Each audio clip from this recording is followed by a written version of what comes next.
Hello everyone, good afternoon. कैसे हैं आप सभी लोग?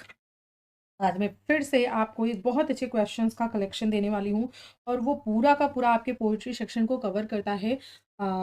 मतलब जितने भी राइटर आपके पोएट्री में प्रिस्क्राइब्ड हैं सबसे क्वेश्चन लेने की मैंने कोशिश की है और इसमें आपकी इंपॉर्टेंट लाइंस को भी डील किया है, जॉनरा भी डील किया है, जिस तरह की चीज़ें हो सकती। बस पब्लिकेशन वगैरह थोड़ा मैंने कम डाला है, इसको आप लोग अलग से अपना देख लीजिएगा, ठीक? क्योंकि ये बहुत बेसिक सी चीज़ें हैं, बच्चे इसको जनरली पढ़ते ही हैं, इस वजह से। तो फ्रॉम विलियम शेक्सपियर से लेके लास्ट आपका डायरेक्ट वॉलकॉट तक का पूरा टॉपिक कवर है। तो पूरे क्वेश्चंस कर लीजिएगा, 200 प्लस क्वेश्चंस हैं। तैयारी आपकी अच्छी हो जाएगी, रिवीजन अच्छा हो जाएगा। तो चलिए फटाफट से क्वेश्चंस को स्टार्ट करते हैं। क्वेश्चन नंबर फर्स्ट है, sonnet 29 opens with a mood of, किस मूड के साथ ओपन होता है sonnet 29? Option A pride, B love, C despair and self pity, and D joy. इसके साथ स्टार्ट होता है, ये आपको बताना है सोनेट नंबर 29। पहली बात तो ये सोनेट नंबर 29 किसके द्वारा लिखा गया है? तो ये आपका विलियम शेक्सपियर के द्वारा लिखा गया है sonnet number 29। And sonnet number 29 को जब आप पढ़ते हो तो फिर इसकी आपको राइम स्कीम, इसका आपको किस तरह से किस नोट पे है, सारी चीज़ें क्या होती है पता होनी चाहिए। तो यहाँ पर इसके साथ स्टार्ट होता है, आपका जो ऑप्शन हो जाएगा वो करेक्ट हो जाएगा, ऑप्शन नंबर सी, यानी कि डिस्पेयर एंड सेल्फ पिटी के साथ स्टार्ट होता है। ठीक है, नेक्स्ट देखिए, अगले क्वेश्चन पे चलते हैं। अगला क्वेश्चन है, sonnet number 138 deals mainly with, इसके साथ स्टार्ट होता है ट्रू लव के साथ, सेल्फ डिसेप्शन इन लव, या फिर स्पिरिचुअल डिवोशन, या जेलेसी, किसके साथ स्टार्ट होता है? ये आपका सोनेट नंबर 138। ये भी किसके द्वारा लिखा गया है? सोनेट नंबर 138 ये भी विलियम शेक्सपियर के द्वारा लिखा गया है। टोटल विलियम शेक्सपियर ने 154 सोनेट्स लिखे हैं। अब यहाँ पर देखिए, सेल्फ डिपिक्शन इन लव, क्योंकि यहाँ पर वो अपनी जो बिलव्ड है उसके बारे में डिस्कस कर रहे हैं कि कैसे वो मुझसे झूठ बोलती है, कैसे मैं उससे झूठ बोलता हूँ, लेकिन फिर भी हमारे बीच क्या है, एक अंडरस्टैंडिंग है एक दूसरे के झूठ को जानते हुए भी। ठीक, तो ये चीज़ बताई गई है आपका। तो इसका आंसर देखिए आपका क्या हो जाएगा, ऑप्शन नंबर जो, एक सेकेंड, एक सेकेंड, एक सेकेंड, मेरी पेन कनेक्ट नहीं है तो मुझे एक सेकेंड रुकिए, पेन कनेक्ट कर लूँ, चलेगी, है ना? चलिए, तो इसका आंसर क्या हो जाएगा? Self deception in love. उसके बाद नेक्स्ट क्वेश्चन पे चलते हैं। क्वेश्चन नंबर 3 है, the tone of sonnet 138 is, sonnet number 138 का टोन क्या है? क्या वो ट्रेजिक है, या फिर सैट्रिकल एंड आयरोनिक है, रोमांटिक है, या फिर मोरलिस्टिक है? तो आप बताइए, अगर वो अपनी बिलव्ड के बारे में इस तरीके से बात कर रहा है कि वो मेरी एज को जानते हुए भी मुझसे क्या कर रही है, मेरे इस झूठ को हजम कर रही है कह सकते हैं, और मैं जानता हूँ कि वो क्या करती है, वो भी झूठ बोल रही है, तो हम दोनों के बीच ये अंडरस्टैंडिंग है, तो कैसा टोन है? ऑब्वियसली क्या है वो, सटायर कर रहे हैं, यानी कि सैट्रिकल एंड आयरॉनिक टोन है। तो ऑप्शन नंबर जो बी है वो आपका करेक्ट हो जाएगा। नेक्स्ट चलिए, ऑन हिज ब्लाइंडनेस इज, ये क्या है आपको बताना है। ऑन हिज ब्लाइंडनेस क्या है? लिरिक है, ओड है, एलिजी है, या फिर सोनेट है? तो sonnet number 1, on his blindness जो है ये किसके द्वारा लिखा गया है? ये लिखा गया है मिल्टन के द्वारा। एंड मिल्टन ने इसको कब लिखा है? जब इनकी आई साइट जो है चली गई थी, तब इन्होंने लिखा था। स्टार्टिंग में इन्होंने क्वेश्चन किया था कि भगवान मेरे साथ आपने ऐसा क्यों किया है, मैं आपकी सेवा तक भी नहीं कर पाऊँगा, लेकिन लास्ट में उन्होंने खुद ही आंसर दिया, क्योंकि जिस फॉर्म में उन्होंने लिखा है उस फॉर्म में स्टार्टिंग में क्वेश्चन या प्रॉब्लम होती है, बाद में आपको सॉल्यूशन जो है वो दिया जाता है। तो वो जॉनरा कौन-सा है? वो है आपका सोनेट। तो इन्होंने सोनेट है ये इनकी, ऑन हिज ब्लाइंडनेस मिल्टन की, ठीक। लास्ट में इन्होंने बताया है कि गॉड को जो है वो ज़रूरत नहीं है किसी के सेवा की, आप गॉड में ट्रस्ट करते हो और अपना काम करते हो, यही सबसे बड़ा जो गॉड के प्रति डिवोशन है वो होता है। ऑप्शन सी करेक्ट है। नेक्स्ट देखिए, क्वेश्चन नंबर 5 है, they also serve who only stand and wait suggest. अब इसमें क्या बताया गया है, मिल्टन क्या कहना चाह रहे हैं? ये जो ऑन हिज ब्लाइंडनेस था ना, ये उसी से क्वेश्चन है, उसी की ये लाइंस है ऑन हिज ब्लाइंडनेस की। उसी में ये बोलते हैं, जब इनके मन में क्वेश्चन होता है तो ये आंसर देते हैं कि दे ऑल्सो सर्व, यानी वो लोग भी सर्व करते हैं जो केवल खड़े रहते हैं और अपनी बारी का इंतजार करते हैं, यानी कि ईश्वर पर जो फुल ट्रस्ट रखते हैं और अपना काम करते हैं। तो ये लाइन क्या सजेस्ट करती है? Action in supreme, patience in service of God, knowledge is power, या फिर ब्लाइंडनेस इज पनिशमेंट। तो क्या हो जाएगा? इसका आंसर जो हो जाएगा आपका ऑप्शन नंबर बी करेक्ट हो जाएगा, क्योंकि यहाँ पर बताया गया है patience is service of God, यानी जो आपका धैर्य है, ईश्वर के प्रति जो विश्वास है, वही आपकी गॉड के प्रति क्या है, असली जो सर्विस है वो होती है, असली सेवा होती है। ईश्वर के ऊपर आपको क्या करना चाहिए? क्वेश्चन नहीं करना चाहिए।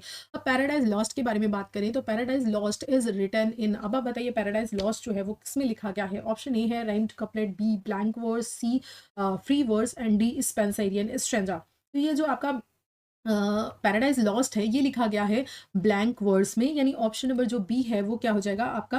करेक्ट हो जाएगा, ठीक है? तो ये किसमें लिखा गया है? आपका ब्लैंक वर्स में लिखा गया है। उसके बाद चलते हैं नेक्स्ट क्वेश्चन की तरफ। क्वेश्चन आपका है कि the opening of the paradise lost invokes, जो ओपनिंग है, क्योंकि आप देखिए पैराडाइज लॉस्ट की ओपनिंग होती है कैसे? इन्वोकेशन करते हैं ना, वो इन्वोकेशन ऑफ किसका? वो ऑब्वियसली म्यूज का इन्वोकेशन करते हैं, हेवनली म्यूज का, ठीक, यानी goddess of poetry, heavenly muse का वो क्या करते हैं? होली स्पिरिट का आवाहन करते हैं, उनको इन्वोक करते हैं। तो आपका ऑप्शन क्या हो जाएगा? ऑप्शन नंबर सी, यानी हेवनली म्यूज। नेक्स्ट क्वेश्चन देखिए, क्वेश्चन नंबर 8 है द कैनोनाइजेशन किसके द्वारा लिखा गया है? जॉन डन के द्वारा। किसके द्वारा लिखा गया है? जॉन डन के द्वारा। और कैनोनाइजेशन मीन्स क्या होता है? सेंटहुड। तो canonization is an example of romantic comedy, metaphysical poetry, pastoral poetry या फिर बैलेड। ये किसका जो है वो फॉर्म है? तो जॉन डन, आप बताइए, जॉन डन से ही आप समझ सकते हो, मैंने अगर इतना बता दिया कि जॉन डन का वर्क है, तो इससे आप गेस करो कि क्या होगा? रोमांटिक होगा। रोमांटिक तो कभी हो ही नहीं सकता, क्योंकि रोमांटिक टाइम पीरियड में कहाँ जॉन डन थे, ठीक है? और पास्टोर है नहीं, क्योंकि इसमें ऐसे ही ना ही कोई गांव देहात ऐसा कोई सीन है, बैलेड भी नहीं है। तो ऑब्वियसली क्या हो जाएगा? इसका आंसर हो जाएगा मेटाफिजिकल पोएट्री। एंड ये जो स्टाइल है ये जानी जाती है as known for wit, irony and clever comparison. क्योंकि स्टार्टिंग आप देखो, जैसे ही वो क्या करते हैं, कैनोनाइजेशन की स्टार्टिंग होती है, वो बोलते हैं hold your tongue and let me love. वो सबको बोलते हैं कि सब लोग चुप रहो, ठीक है, एंड मुझे क्या करने दो, लव करने दो, मुझे मत बताओ।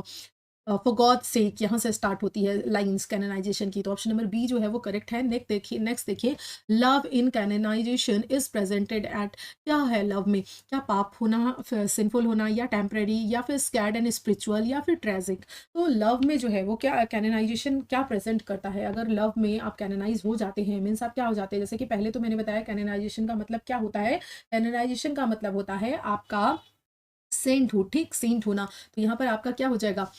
ऑप्शन नंबर जो सी है वो करेक्ट हो जाएगा, ठीक, यानी स्पिरिचुअल होना, सेंटुड होना प्यार में।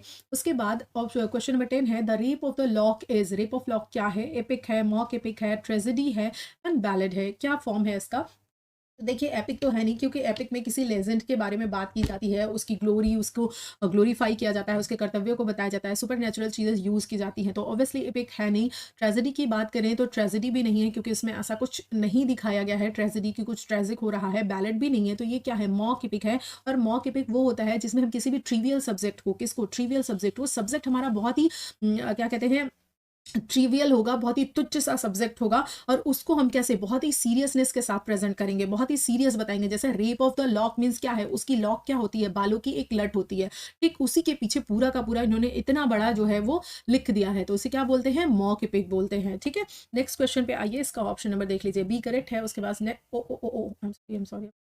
तो एक्चुअली ना दो प्लेटफॉर्म पे पढ़ाते हैं, तो उसमें किसी में नीचे जाने वाला होता है, स्लाइड करने वाला, किसी में क्लिक करने वाला, तो भूल कर मैंने वो कर दिया था, तो 2-3 क्वेश्चन भाग गए एक साथ ही। खैर चलिए, आइए क्वेश्चन नंबर 11 पे चलते हैं। The poem the rape of the lock satires, किसको सैटायर करता है?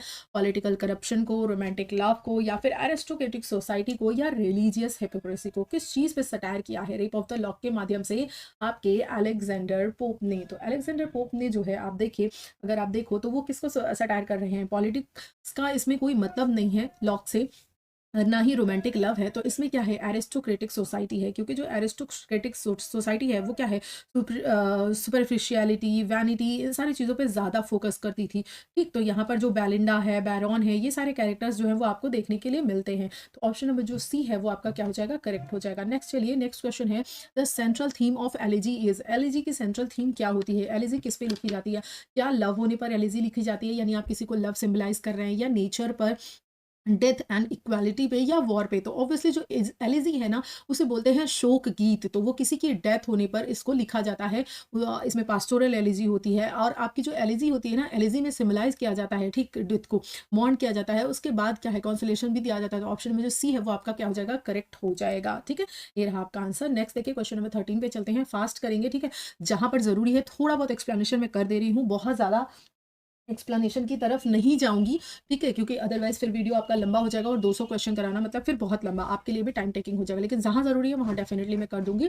फटाफट से करते हैं। तो द पोएम रिफ्लेक्ट, अब ये किस पोएम की बात हो रही है? ये पीछे हमने पढ़ा था ना, ये नहीं सॉरी, किसी पोएम के नहीं, बस पोएम के बारे में बात हो रही है। क्या है क्वेश्चन? अधूरा है I think. The poem reflect romantic optimism, new classical wit, graveyards school of poetry, या मॉडर्न एंग्जाइटी? तो यहाँ पर जो है बात हो रही है क्या? ये एक्चुअली पूरा क्वेश्चन है नहीं, यहाँ पे नाम देना चाहिए था। फिलहाल आप देखो अगर, तो यहाँ पर ये जो पोएम रिफ्लेक्ट है, आप जा सकते हो किसके साथ, ग्रेवयार्ड स्कूल ऑफ पोएट्री के साथ आप जा सकते हो, ठीक है। लेकिन यहाँ पर जो क्वेश्चन है ये पूरा नहीं है। द पोएम, अगर सिर्फ पोएम की बात करें, हम सिर्फ पोएम को लेकर के चलें, ठीक, तो इससे पोएम को लेकर चले तो देखिए, पोएम में अगर पोएम मॉडर्निस्ट राइटर लिख रहा है तो वो अपनी इन थीम को भी डाल सकता है, इसको भी डाल सकता है। लेकिन अगर बात किया जाए तो ग्रेवयार्ड स्कूल ऑफ पोएट्री, यहाँ पर हम इसका आंसर करेंगे ऑप्शन नंबर सी।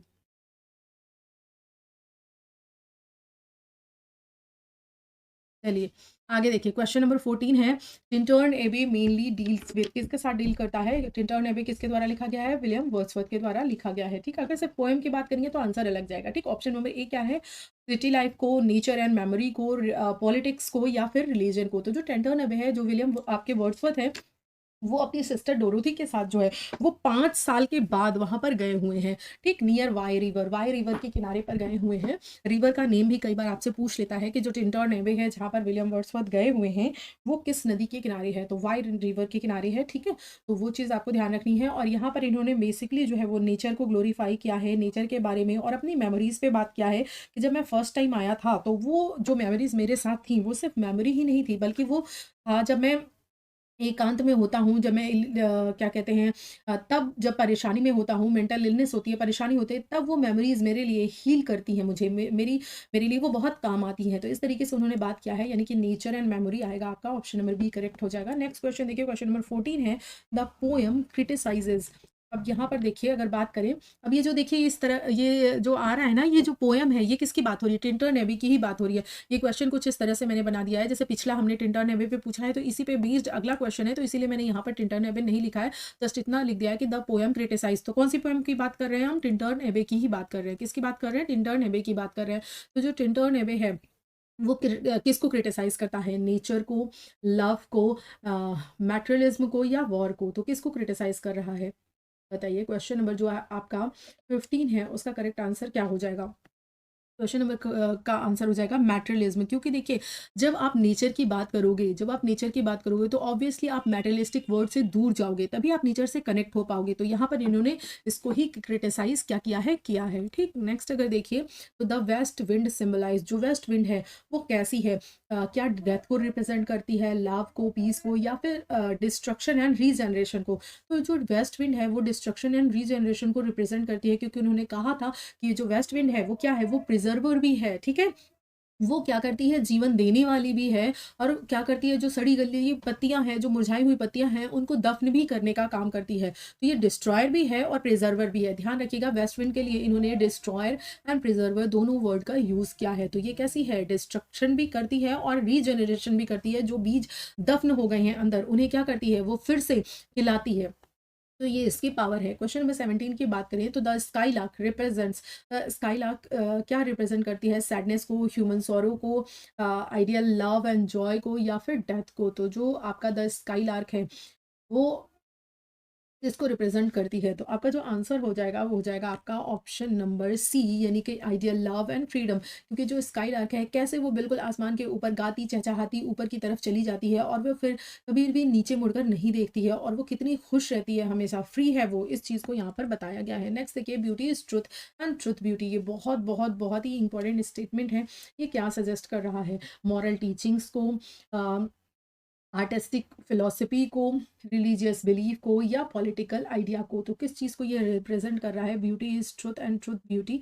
ये पहले बात तो कहाँ से लिया गया है? ये कहाँ की लाइन है? ये जो लाइन है आपकी, ये जॉन कीट्स की, कहाँ की? जॉन कीट्स का जो है वो ode to a Grecian, ode to नहीं, ode on a Grecian urn से ये लाइन ली गई है, beauty is truth and truth beauty, ठीक। तो अब ये आप बताइए कि किस चीज़ को रिप्रेजेंट कर रही है, ठीक। तो ये जो beauty is truth and truth beauty है, ये आपका आर्टिस्टिक फिलॉसफी को दिखा रही है। तो ऑप्शन नंबर जो बी है वो करेक्ट हो जाएगा, ठीक। नेक्स्ट क्वेश्चन की तरफ चलते हैं।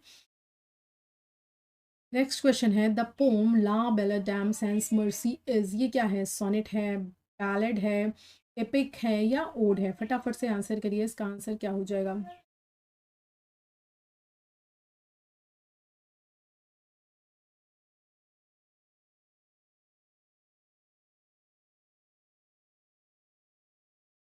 चलिए आगे बात करते हैं।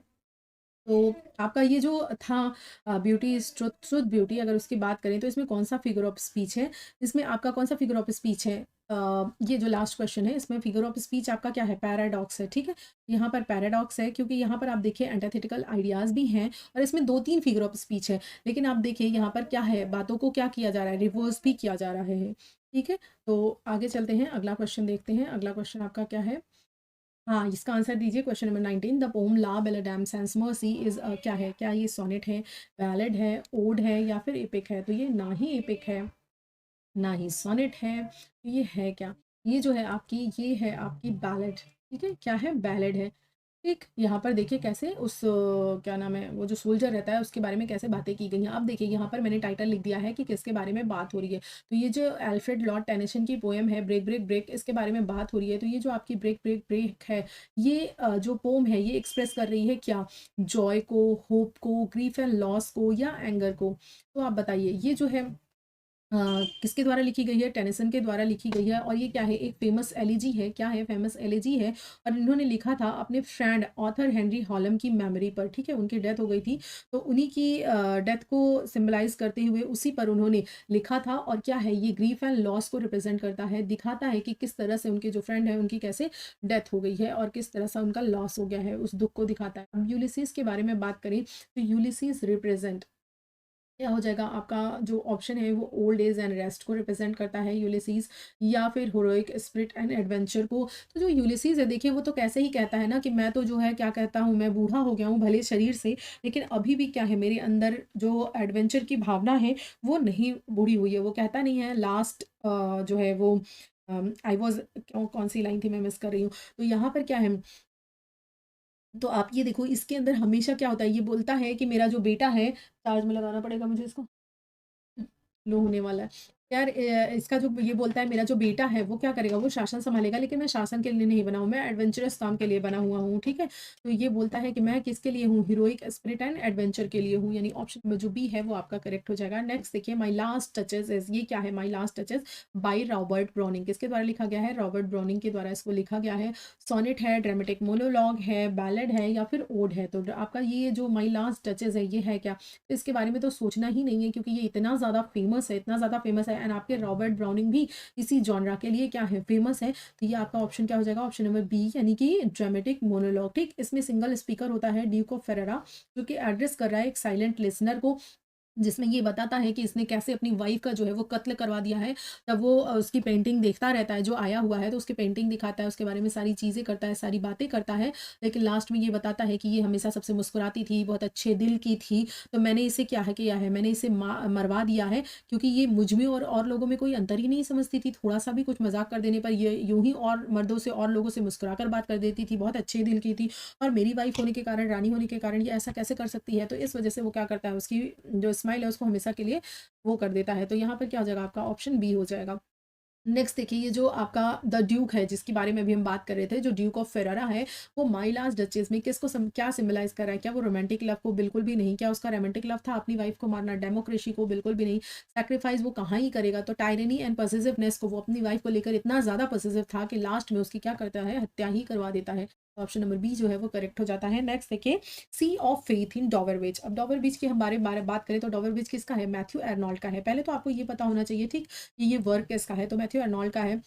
अच्छा, एक चीज़ मैं और कहूँगी कि देखिए मैंने स्लाइड्स में ना एक चीज़ नहीं ऐड की है, वो क्या है? Written and published date. This is your homework. आप जैसे ये पढ़ रहे हैं ना, इसको पढ़ने के बाद जैसे ही मेरी क्लास खत्म होगी, उसके बाद तुरंत के तुरंत उठाइएगा और रिवीजन कर डालिएगा कि ये सारी पोएट्री कब लिखी गई है, कब पब्लिश करवाई गई है और किस कलेक्शन में आई हुई है। ठीक, इतनी चीज़ें, साथ के साथ एक और चीज़ कि ये जो राइटर हैं, ये किस एज से बिलोंग करते हैं, ठीक है? ये किस एज के राइटर हैं और इनके टाइम पर कौन सा फेमस जो मूवमेंट है वो हो रखा है। तो इतने पॉइंट्स अगर आप इन क्वेश्चंस के साथ कवर कर लेते हैं ना, तो ट्रस्ट मी, आपसे पोएट्री का जो क्वेश्चन है वो इधर-उधर एक भी नहीं जाएगा। बट लेकिन ध्यान रखिएगा, जितनी चीज़ें बता रही हूँ, एडिशनल उतनी चीज़ों को भी लगे हाथ कर लीजिएगा। रिटन डेट, पब्लिश डेट, ये किस कलेक्शन में आई हुई है उसको पढ़ लीजिएगा। 3 चीज़ें हो गई, प्लस ये एज के बारे में कि वो जो राइटर है वो किस एज से बिलॉन्ग करता है। बाकी जॉनरा वगैरह मैंने कराया ही है, ठीक? और उसके टाइम का फेमस कौन-सा मूवमेंट है। इतनी चीज़ें देख लीजिएगा, तो आपकी पूरी तैयारी हो जाएगी। ठीक है, क्योंकि मैं अगर इन पे भी क्वेश्चन बनाती ना, फिर क्वेश्चन आपके 300 प्लस चले जाते, तो इसीलिए मैंने सोचा ये आपको होमवर्क दे दूंगी, इसको आप लोग होमवर्क में कंप्लीट कर लेना, लेकिन कर लेना, छोड़ना मत। फिर अगर बात करें question number 25, sea of faith in Dover which symbolise, ये जो सी ऑफ फेथ है ये क्या दिखाता है, किस तरह का फेथ है, पॉलिटिकल पावर है, नेचर्स ब्यूटी है, वॉर है, या फिर आपका रिलीजियस फेथ, किस तरह के फेथ को जो है ये आपका डॉवर विच बाई मैथ्यू अर्नोल्ड जो है ये रिप्रेजेंट कर रहा है। सी ऑफ फेथ की बात हुई है, तो इसका आंसर जो हो जाएगा वो आपका ऑब्वियसली रिलीजियस फेथ हो जाएगा। कि क्या हो रहा है, उन्होंने बोला था ना कि संसार से क्या हो रहा है, ये जो फेथ है, जो ट्रस्ट है, वो कैसे दूर होता चला जा रहा है, ये चीज़ों के बारे में उन्होंने दुख प्रकट किया था। ऑप्शन नंबर जो बी है वो आपका करेक्ट हो जाएगा। नेक्स्ट देखिए क्वेश्चन नंबर 26 है, memorial verses were written in memory of, किसकी मेमोरी में लिखा गया है मेमोरियल वर्सेज। ऑप्शन नंबर 1 है वर्ड्सवर्थ, बी है बायरन, सी है आपके कीट्स एंड डी है आपका शेली। इसकी मेमोरी में ये जो है मेमोरियल वर्सेस जो है वो लिखा गया है, बताइए फटाफट से।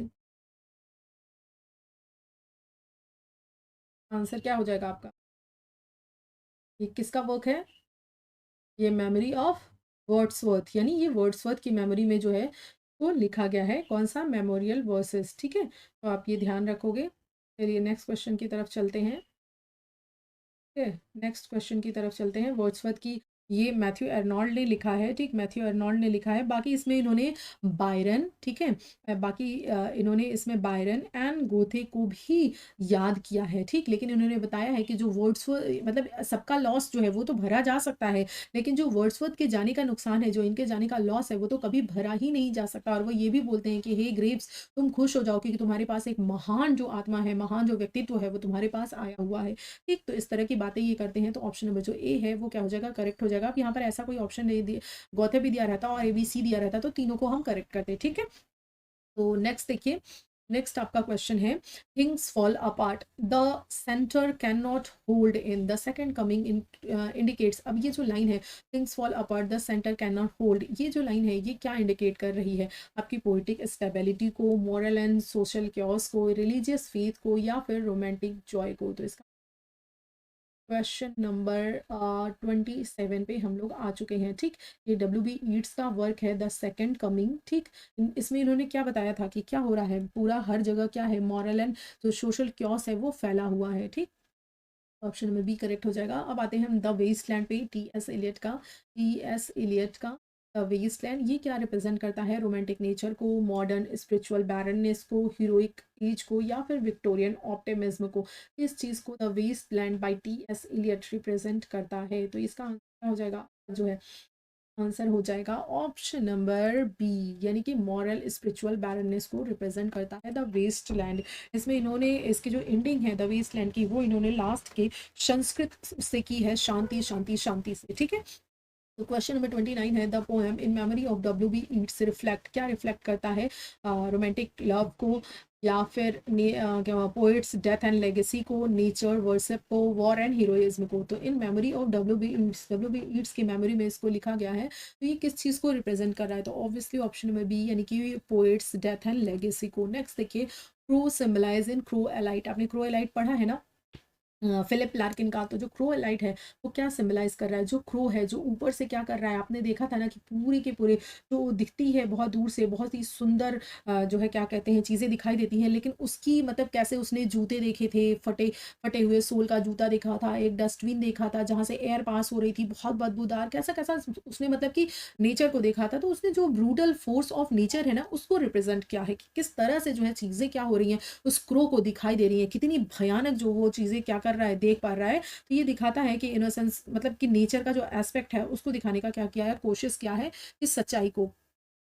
नेक्स्ट देखिए, वॉन्ट्स, वॉन्ट्स किसका है, फिलिप लार्किन का। तो मेनली एक्सप्लोर्स क्या, एम्बिशन को, desire for solitude and death, love and nature. तो वांट बताइए उसमें किस चीज़ की उसको चाहत होती है, वांट होती है, इच्छा होती है, किस चीज़ के बारे में उन्होंने जिक्र किया है। तो इसका आंसर जो है आपका हो जाएगा desire for solitude and death की उसको इच्छा होती है, वांट्स। क्वेश्चन नंबर 32 पे चलते हैं। क्वेश्चन नंबर 32 है, the poem O captain my Captain, O captain my Captain is an elegy on the death of, किसकी डेथ पर, ये तो बहुत फेमस है, छोटा सा बच्चा भी कर लेगा क्योंकि क्लास ट्वेल्थ से हम इसको पढ़ते आ रहे हैं। तो किसकी डेथ पर है, ऑब्वियसली ये अब्राहम लिंकन, यानी ऑप्शन नंबर जो बी है वो क्या हो जाएगा, करेक्ट हो जाएगा। नेक्स्ट देखिए क्वेश्चन 33 है, the poem success is count as sweetest, यहाँ पर suggest success is best understood by, ये किसका वर्क है, एमिली डिकिंसन का है, बहुत ही खूबसूरत वर्क है, one of my favourite works है। तो इसमें इन्होंने बताया क्या है कि जो सक्सेस है उसका जो क्या कहते हैं स्वाद है, कौन व्यक्ति जान सकता है, वो व्यक्ति जो और ये वीडियो को मैंने पढ़ाया है, इसको आप लोगों ने काफ़ी ज़्यादा अप्रिसिएट किया है, काफ़ी ज़्यादा पसंद किया है, तो थैंक यू सो मच इसके लिए। तो पहले तो हाँ, सही बात है, आप लोगों ने जब मैंने ये चैनल स्टार्ट किया था, ट्रस्ट मी मुझे नहीं विश्वास था, मुझे ये नहीं लगता था कि इतनी जल्दी आप लोग मुझे इतना प्यार, इतना अप्रिशिएट करोगे, इतना ट्रस्ट रखोगे। बस आपका ही ये ट्रस्ट है कि मैं आप लोगों का सिलेबस कंप्लीट कराई हूँ पूरा का पूरा, और आपके लिए ये सारी चीज़ें लेकर आ रही हूँ। ट्रस्ट में अगर यही ट्रस्ट और प्यार आपने बनाए रखा ना, तो पूरा टीजीटी में देखिएगा, बहुत ही जल्दी आपका कोर्स भी कंप्लीट करा दूँगी, आपको प्रैक्टिस भी दूँगी, मॉडल पेपर भी दूँगी, सब कुछ दूँगी। बस मैं थोड़ा ठीक रहूँ, ठीक है ना? ज़िंदा रहूँ, ठीक रहूँ। बाकी चीज़ें मैं आप लोग अगर मेरे लिए कर रहे हो तो डेफ़िनिटली उसका डबल करके मैं आपको वापस करने की कोशिश कर रही हूँ। Thank you so much. और मैं यही बता रही थी कि उसमें इन्होंने यही बताया है कि जो सक्सेस है, वो जो व्यक्ति एक बार में पा जाता है ना, जैसे कि मान लीजिए सपोज़ दैट कोई इंसान है, वहाँ पर मैंने बहुत अच्छे से डिस्क्राइब किया है कि जिसने मेहनत करके बहुत अच्छे से पढ़ाई की है और वो सफल हो रहा है या फिर वो असफल भी हो रहा है, और दूसरा व्यक्ति है जिसने नकल मार के बस तुक्का लगा करके पास हो गया है। तो बताइए सक्सेस का रियल मीनिंग किसके लिए होगा, वो व्यक्ति जो या तो फेल हो गया है या तो इतने ज़्यादा परिश्रम के बाद उसे सफलता मिली है। तो रियल हैप्पीनेस का, रियल सक्सेस का स्वाद वो ही जानता है जो एक बार डिफीट हो गया है, जो फेल हो गया है, ठीक, जिसने प्रयास किया है, प्रयत्न किया है, तो वो ही जानता है। तो दोज हु फेल, ठीक है, ये बताया है, और उन्होंने बहुत बेहतरीन सोल्जर्स वगैरह का एग्जाम्पल भी दिया है। अब बिर्चेस के बारे में बात करें तो जो बिर्चेस हैं, क्या होता है, एक ट्री होता है जिसकी जो क्या कहती हैं जो टहनियाँ होती हैं वो बिल्कुल बहुत ज़्यादा इतनी फ्लेक्सिबल होती हैं कि वो बच्चों के झूलने के कारण और मौसम के कारण वो क्या होती हैं, बहुत ज़्यादा नीचे की तरफ लटक गई होती हैं। तो वो क्या रिफ्लेक्ट करता है, escape from reality, war experience, urban life या पॉलिटिकल जो है वो अनरेस्ट को रिप्रेजेंट करता है। बिर्चेस जो पोएम है, एक पढ़ी है आप लोगों ने, इसको मैंने पूरा सिलेबस आपका कंप्लीट किया है। तो ये किसकी है, रॉबर्ट फ्रॉस्ट की है बिर्चेस। इसमें जो बिर्चेस है, बिर्चेस ट्री एज अ मेटाफर यहाँ पर यूज़ किया गया है, जो कि temporary escape from harsh reality and responsibility of adult life and brief burden, यानी जो आपका राइटर है ना, वो ये कहता है कि मैं ज़्यादा टाइम के लिए नहीं, लेकिन थोड़े ही टाइम के लिए मैं क्या चाहता हूँ, ये जो लाइफ है, ये जो हौच पौच है, ये जो रियलिटी है, ये जो रिस्पॉन्सिबिलिटी है, इससे मैं थोड़ी देर के लिए दूर जाना चाहता हूँ, यानी एस्केप फ्रॉम रियलिटी, इस वास्तविकता से, इस थकाऊ जीवन से थोड़ी देर के लिए ही दूर जाना चाहता हूँ, टेम्परेरी, फिर मैं वापस आ जाना चाहता हूँ, लेकिन थोड़ी देर के लिए मुझे भी क्या चाहिए, रिलीफ चाहिए, इस रियलिटी से थोड़ा दूर जाना है। तो क्वेश्चन नंबर 34 का आंसर आपका ए है। नेक्स्ट देखिए क्वेश्चन नंबर 35 है, the pome ends with the idea of, कौन सी पोम, उसी पोम के बारे में बात हो रही है जो ऊपर आपने देखी है, ठीक है, बिर्चेस के बारे में।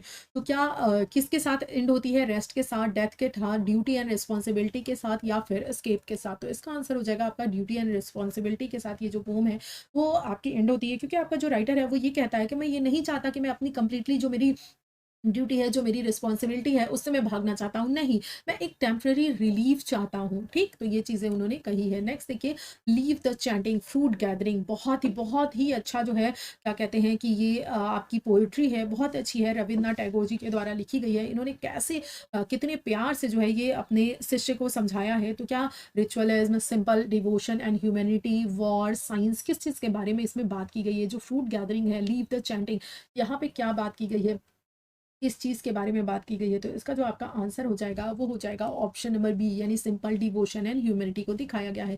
वो बोलते हैं ना, लीव दिस चैंटिंग, सिर्फ ये जो अगरबत्ती जलाना, माला, फूल, इन चीज़ों को छोड़ो, रियल कनेक्ट हो आप, इन चीज़ों के बारे में बात की गई है। नेक्स्ट देखिए, अब एजिकल कौन, नज़ीम एजिकल, जी हाँ, नज़ीम एजिकल की जो पोएट्री है वो रिफ्लेक्ट करती है क्या, माइथोलॉजी को, इंडियन सोशल रियलिटी को, रोमांटिक इमेजिनेशन को, या फिर एपिक ट्रेडिशन को। तो देखिए अगर आप बात करो तो इसमें रोमांटिक इमेजिनेशन की कहीं कोई जगह नहीं है नज़ीम एज़िकिल के उसमें वर्क में।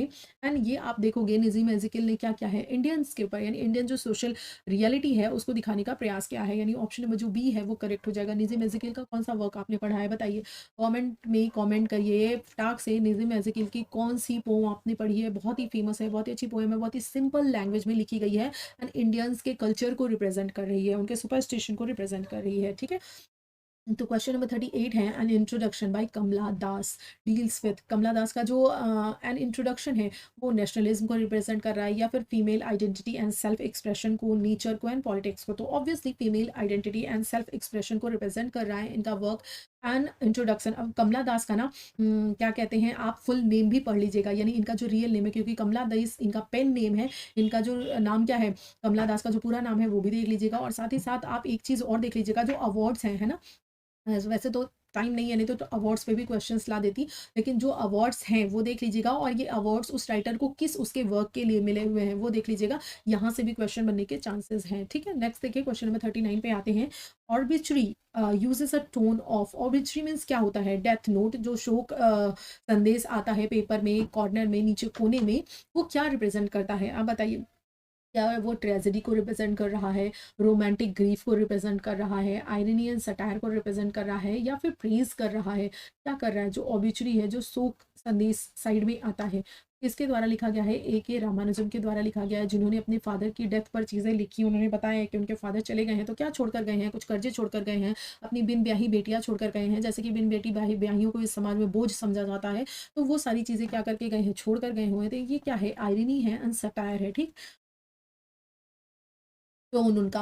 एंड क्वेश्चन नंबर 40 है, the pome a for from Africa expresses conflict between. A for from Africa में क्या दिखाया गया है, लव एंड हेट दिखाया गया है, या फिर अफ्रीका एंड यूरोप दिखाया गया है, नेचर एंड मैन दिखाया गया है, या फिर पास्ट एंड फ्यूचर को रिप्रेजेंट किया गया है। तो ये जो पोएम है अ फॉर फ्रॉम अफ्रीका, ये क्या रिप्रेजेंट कर रहा है, तो ये आपका जो दिखाया गया है वो कॉन्टिनेंट यानी अफ्रीका एंड यूरोप के कॉन्फ्लिक्ट को क्या कर रहा है, रिप्रेजेंट कर रहा है। नेक्स्ट देखिए क्वेश्चन नंबर जो है आपका 41 है, ये अगेन विलियम शेक्सपियर के सोनेट्स से है।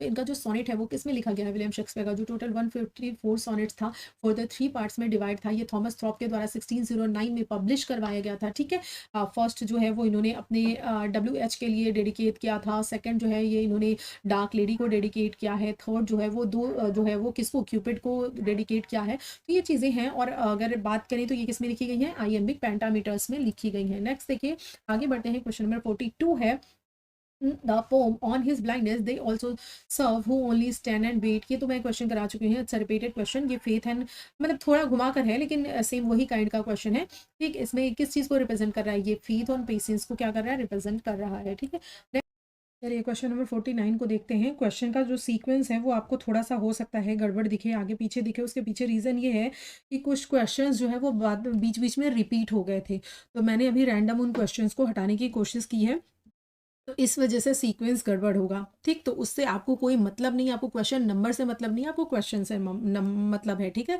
तो क्वेश्चन पे फोकस करिए। तो क्वेश्चन है, the poem the rape of the lock is written in, किस में लिखी गई है, रेप ऑफ द लॉक जो है वो आपकी, ये आपकी हीरोइक कपलेट में लिखी गई है, यानी ऑप्शन नंबर जो सी है वो करेक्ट हो जाएगा। नेक्स्ट देखिए, the poem elegy written in country churchyard belongs to romantic poetry, graveyard poetry, metaphysical poetry, या फिर मॉडर्न पोइट्री। तो वो ग्रेवयार्ड स्कूल ऑफ पोइट्री से बिलोंग करती है। ठीक है, नेक्स्ट देखिए, the poem the world is too much with us criticise करता है किसको, वो तो नेचर को फॉलो करने के लिए कह रहा है। तो जो मेटेरियलिस्टिक वर्ड है, जो आप खाने कमाने में व्यस्त हो, उसको क्या कर रहा है, क्रिटिसाइज कर रहा है। ठीक है, नेक्स्ट क्वेश्चन देखिए, क्वेश्चन नंबर अब जैसे देखिए यहाँ पे क्वेश्चन नंबर 52 था, तो 52 के बाद डायरेक्टली क्वेश्चन नंबर 58 आ गया, तो आपको उससे मतलब नहीं है, क्योंकि 53 से लेकर 57 तक के सारे क्वेश्चन रिपीटेड थे, तो मैंने उनको हटा दिया है। ठीक है, तो आप क्वेश्चन नंबर पे फोकस मत करिए। देखिए टू, हालाँकि ये ज़रूर हो गया कि मैंने आपको बोला था मैं आपको 220 क्वेश्चन कराऊँगी, तो अब इसमें से कुछ क्वेश्चन निकल जाएँगे। तो चलिए मोटा-मोटा हम 150 या 170 क्वेश्चन मानकर चलते हैं कि इतने क्वेश्चन होंगे हमारे। ठीक है? तो देखिए, to strive to seek to find and not to yield suggested, क्या सजेस्ट कर रहा है ये? ये जो उनकी है, उनकी हीरोइक क्वालिटी, हीरोइक जो परसिवरेंस है, उसको रिप्रेज़ेंट कर रहा है। ठीक है? नेक्स्ट देखिए, things fall apart the centre can not hold shows, क्या दिखाता है? ये आपका रोमांटिक जॉय को, सोशल एंड मॉरल क्योस को, लव को, या फेथ को। तो ये सोशल एंड जो मॉरल क्योस फैला हुआ है, इसको रिप्रेजेंट कर रहा है। ठीक है, नेक्स्ट देखिए, यहाँ पर बात हुई थी ना फाल्कन एंड फॉल्कनर की, जब आप पढ़ोगे तो आप देखोगे। अब देखिए, इन मेमोरी ऑफ WB ईट्स जो पोएम है वो है क्या, आपसे पूछा जा रहा है, ओड है, एलिजी है, बैलेड है, या फिर सोनेट है। तो इन मेमोरी ऑफ WB ईट्स अगर कोई चीज़ लिखी जा रही है किसी चीज़ के मेमोरी में और उस तरीके से, तो वो आपका एलिजी ही हो जाएगी ऑब्वियसली, क्योंकि दुख प्रेजेंट किया जा रहा है यहाँ पर। ठीक, स्टॉपिंग बाई वुड्स जो है उसकी लाइन दी हुई है, miles to go before I sleep, यानी मैं सो जाऊँ उससे पहले मुझे बहुत दूर जाना है। ये जो आपकी पोएम है, ये किसी एक एक जिसे कहते हैं जो आपके लीडर हैं, लीडर थे, उनकी बहुत ही फेमस पोम थी। ठीक, अब आप कमेंट करके बताइएगा किसकी, मैंने बताया है। ठीक, आगे देखिए सजेस्टेड, ये क्या सजेस्ट करता है, डेथ को, ड्यूटी एंड रिस्पॉन्सिबिलिटी को, रेस्ट के एंड एस्केप को। तो ऑब्वियसली ये आपकी ड्यूटी एंड रिस्पॉन्सिबिलिटी को सजेस्ट करता है कि बिफोर आई स्लीप, यानी मैं मर जाऊँ इससे पहले मुझे बहुत दूर जाना है, यानी जीवन में भी बहुत कुछ करना है, यानी मेरी ये ड्यूटी एंड रिस्पॉन्सिबिलिटी क्या है, ये उस चीज़ को रिप्रेजेंट कर रहा है। नेक्स्ट देखिए, नज़ीम एज़ेकिल इज़ नोन फॉर, किसके लिए जाने जाते हैं, ना ही वो रोमांटिक पोएट है, ना ही मिस्टिक पोएट है, ना ही वॉर पोएट है। He is the father of Indian English poetry, क्योंकि इंडियन जो सोसाइटी है उसको बहुत ही बखूबी इन्होंने क्या किया है, अपनी पोइट्रीज़ में रिप्रेजेंट किया है, जैसे नाइट ऑफ स्कॉर्पियन आपने पढ़ा है। ठीक है, तो नेक्स्ट क्वेश्चन देखिए, क्वेश्चन नंबर 71 है, मिल्टन सोनेट फॉलोज विच सोनेट ट्रेडिशन, किस सोनेट ट्रेडिशन को जो मिल्टन का सोनेट है वो फॉलो करता है, तो शेक्सपियरियन, स्पेंसरियन या फ्रेंच। तो ये दोनों तो बिल्कुल भी नहीं है एंड ये भी नहीं है, तो आपका जो ऑप्शन है वो ऑप्शन नंबर सी करेक्ट हो जाएगा, यानी पेट्रार्कन फॉर्म को क्या करता है, रिप्रेजेंट करता है, लेकिन इसमें कुछ चेंजेस थोड़े से आपको दिखते हैं। ठीक है, आगे paradise lost open with the theme of, किसकी थीम के साथ ओपन होता है, तो ऑब्वियसली वहाँ पर डिसओबीडियंस एंड ओबीडियंस की बात की जा रही है कि किस तरह से जो है आज्ञा मानना और अवज्ञा की बात के साथ इसको स्टार्ट किया जा रहा है। ठीक है, अब फटाफट से कराऊंगी तो ऑप्शंस नहीं पढ़ूंगी, क्वेश्चन पढ़ूंगी, उसका राइट आंसर पढ़ूंगी, बाकी ऑप्शंस आप देख लीजिए अपने आप से।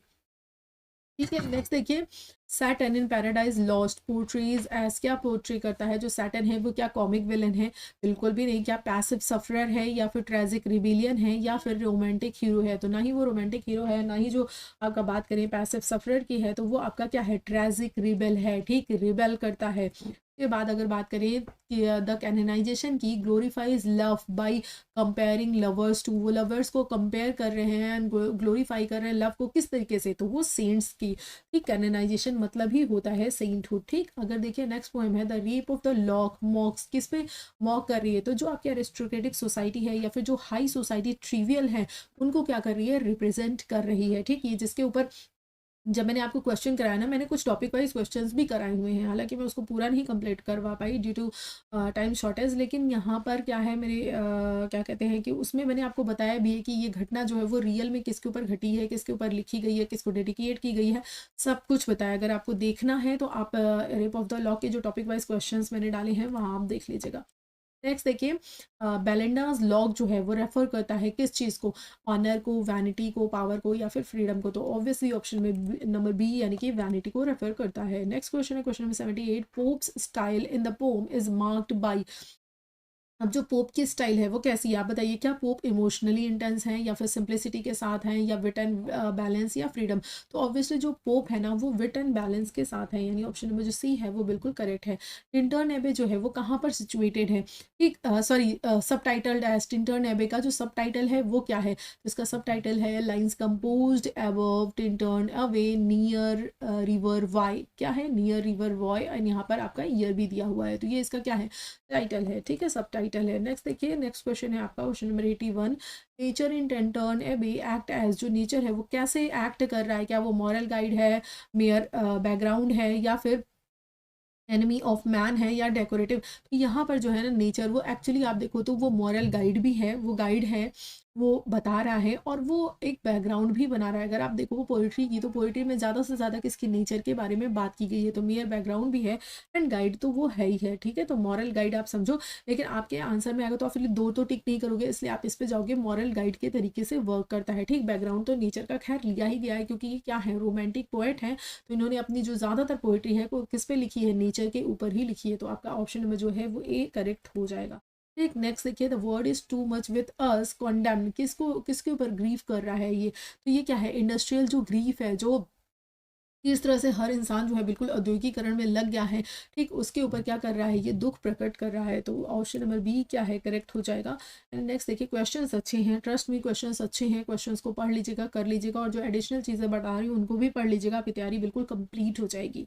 ठीक है, क्वेश्चन नंबर 83 है द, अच्छा एक चीज़ और मैं आपको बताऊंगी, लास्ट में मैंने ऐसे क्वेश्चन रखे हैं ना कि 2018 वाला आपने पेपर देखा था, 2018 वाले में एक क्वेश्चन पूछा गया था जो ट्रस्ट मी तब भी मैंने 2018 के जो मैंने वो क्वेश्चन पढ़ाया है तब भी मैंने पढ़ाया था। बाकी आप चेक कर लो यूट्यूब पे, उस समय उस क्वेश्चन के बारे में किसी ने नहीं बताया था, जहाँ तक मेरी पहुँच है, जितने लोगों को मैंने देखा है उनके बारे में बता रही हूँ, बाकी की नहीं। उसमें एक क्या बात करते हैं, क्या कहते हैं, कॉइन के बारे में है ना, स्टैम्प्ड फेस के बारे में। तो वो क्या है, वो कॉइन को रिप्रेजेंट करता है, ये क्वेश्चन आया हुआ था, ठीक है। तो वो चीज़ जो है वो इस तरह के भी क्वेश्चंस मैंने रखे हैं कि जो काफ़ी फ्रेज आए हुए हैं पोएम्स में, वो फ्रेज किस चीज़ को रिप्रेजेंट कर रहे हैं, ठीक है। तो उसको लास्ट में वो वाले क्वेश्चंस भी मिलेंगे। तो